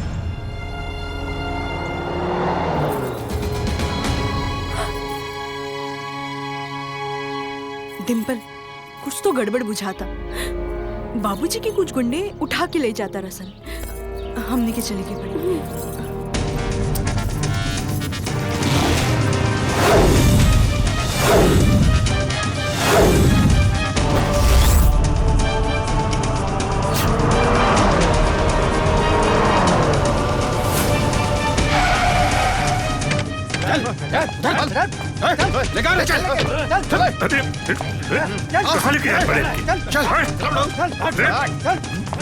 सब ठीक ना हो तो ले आओ सही कर।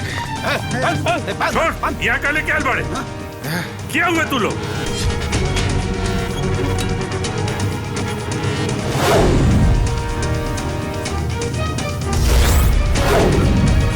के बड़े हो हैं? छोड़ हमरा के, नहीं तो तू लोगन की खातिर ही सब ठीक ना होई।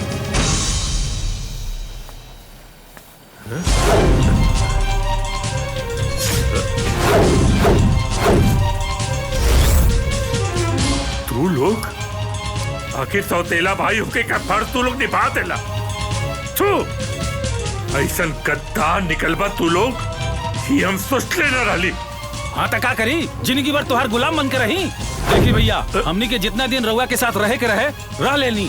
अब चुपचाप हमनी के हमार हिस्सा दे दी भैया। राउर परिवार, राउर संसार मुबारक हो। ए साले साहब, अब कब तक हम घर जमाई बन के रही? रउआ के टपकला के बाद का चाहता नहीं हमनी के फूटी कौड़ी भी ना मिले। रउआ के पता बा ना कि हमार नाम का है? बबलू दलाल। मुर्गा देख के करीले हलाल। भैया, जितना सेवा करे के रहल हमनी कर देनी। अब हमनी के हिस्सा दे के आजाद करी। अगर तोहनी सबके भरत मिलाप बंद हो गई हो ना, तब हम कुछ काम अपन आगे बढ़ाई। बंटी, हाँ पेपर लेके आओ।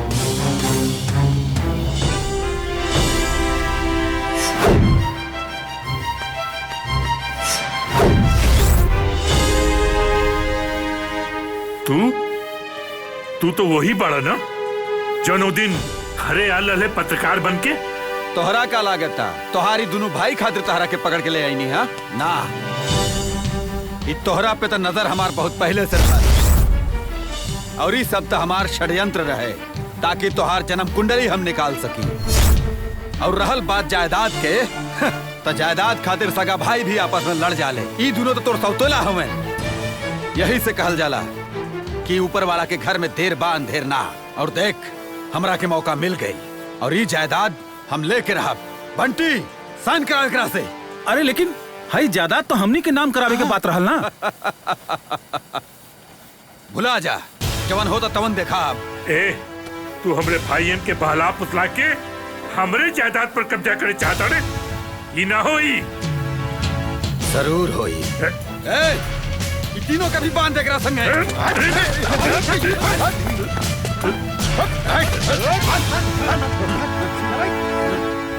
अरे वाह, अभी ले तो भाईयन का बड़ा उल्टा पुल्टा बोलत रहला। ये भाई के प्यार कैसे जाग गई? कुछ भी होके ये लोग भले हमरा के सौतेला माने, हम ये लोगन के आज तक सगा भाई मानता नहीं। छोड़ दो मुख्तार, छोड़ दो ये लोगन के। छोड़ दे, लेकिन साइन कैला के बाद। तू क्या समझ ले कि राजवीर इतना कमजोर हो कि तोहे कहला पर साइन कर दे? कब वो न करब साइन। जायदाद सिर्फ और सिर्फ हमरे भाईयन का हो।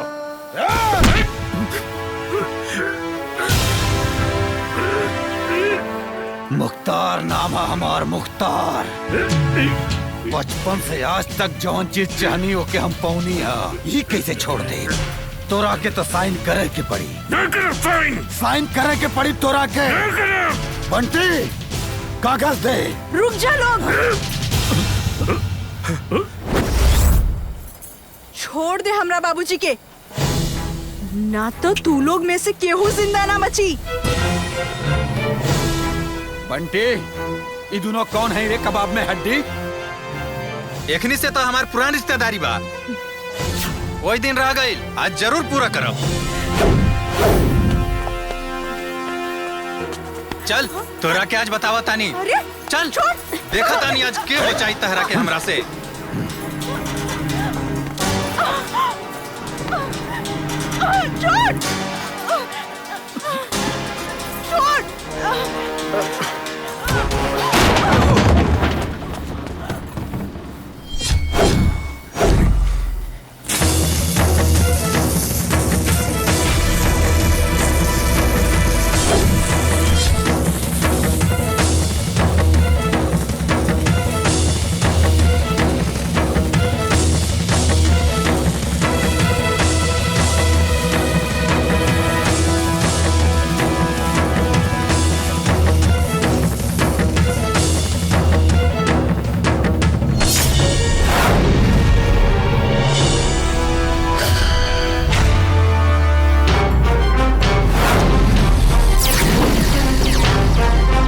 मुख्तार, हमरा खानदान में बाप के इज्जत भगवान के रूप में होला। अते हमरा भगवान के हाथ लगैले बाड़े, तहरा सजा मिलबे करी।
हाय देख। हाँ? अरे देख, हम तोरे खानदान के अपना कब्जा में रख ले बानी।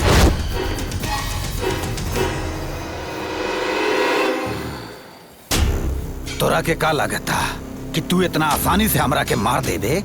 ना, अगर हम मरब ना तो तोरे खानदान के लेके मरब। देखले है ना, सब हमरा कब्जा में बा, सबके हाथ में बम बंधल बा। सोच ले तू।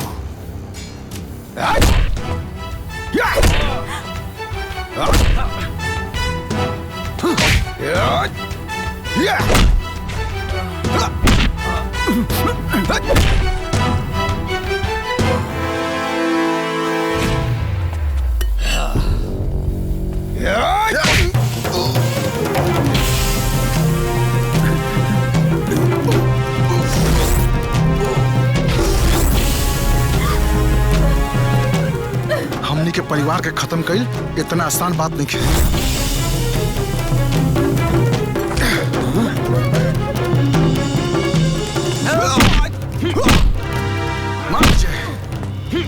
विजय,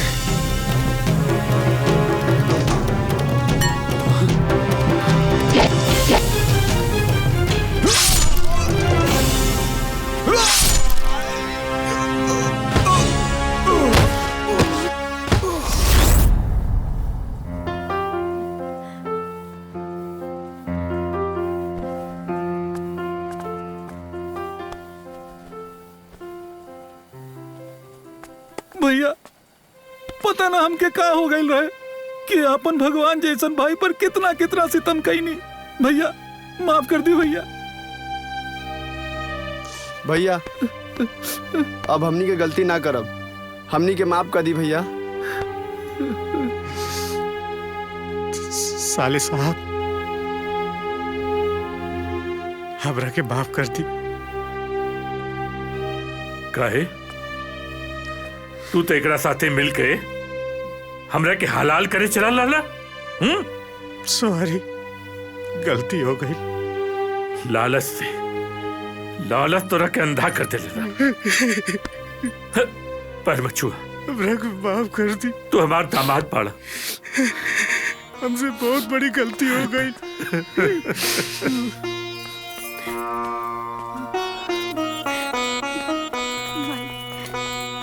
सब लोग आ गई हैं।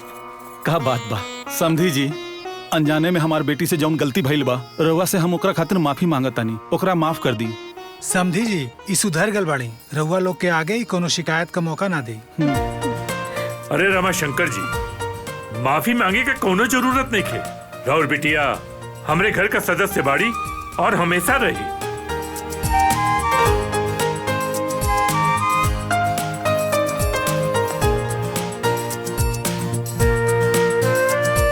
अरे सब लोग क्या खड़वाड़ा, चला घर चला। ए साले साहब, हनीमून पे चल जाई का? 5 साल हो गए बियाह के, हनीमून पर जाके क्या कर ले बा? चला चला चला चला।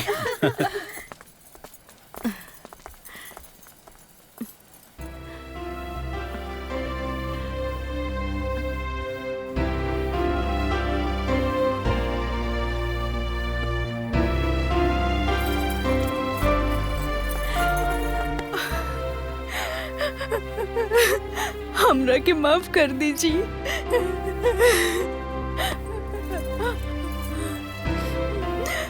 हम रवा के और रवा परिवार के बहुत दुख पहुंचनी। आज हमके सब कुछ समझ में आ गइल बा।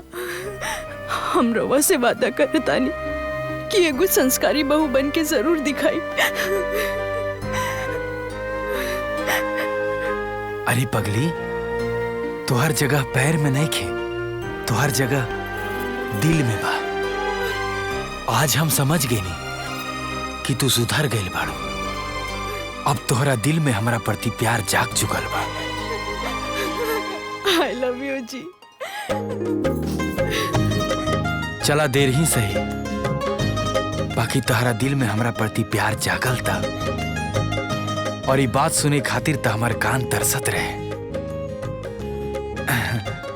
आई लव यू टू।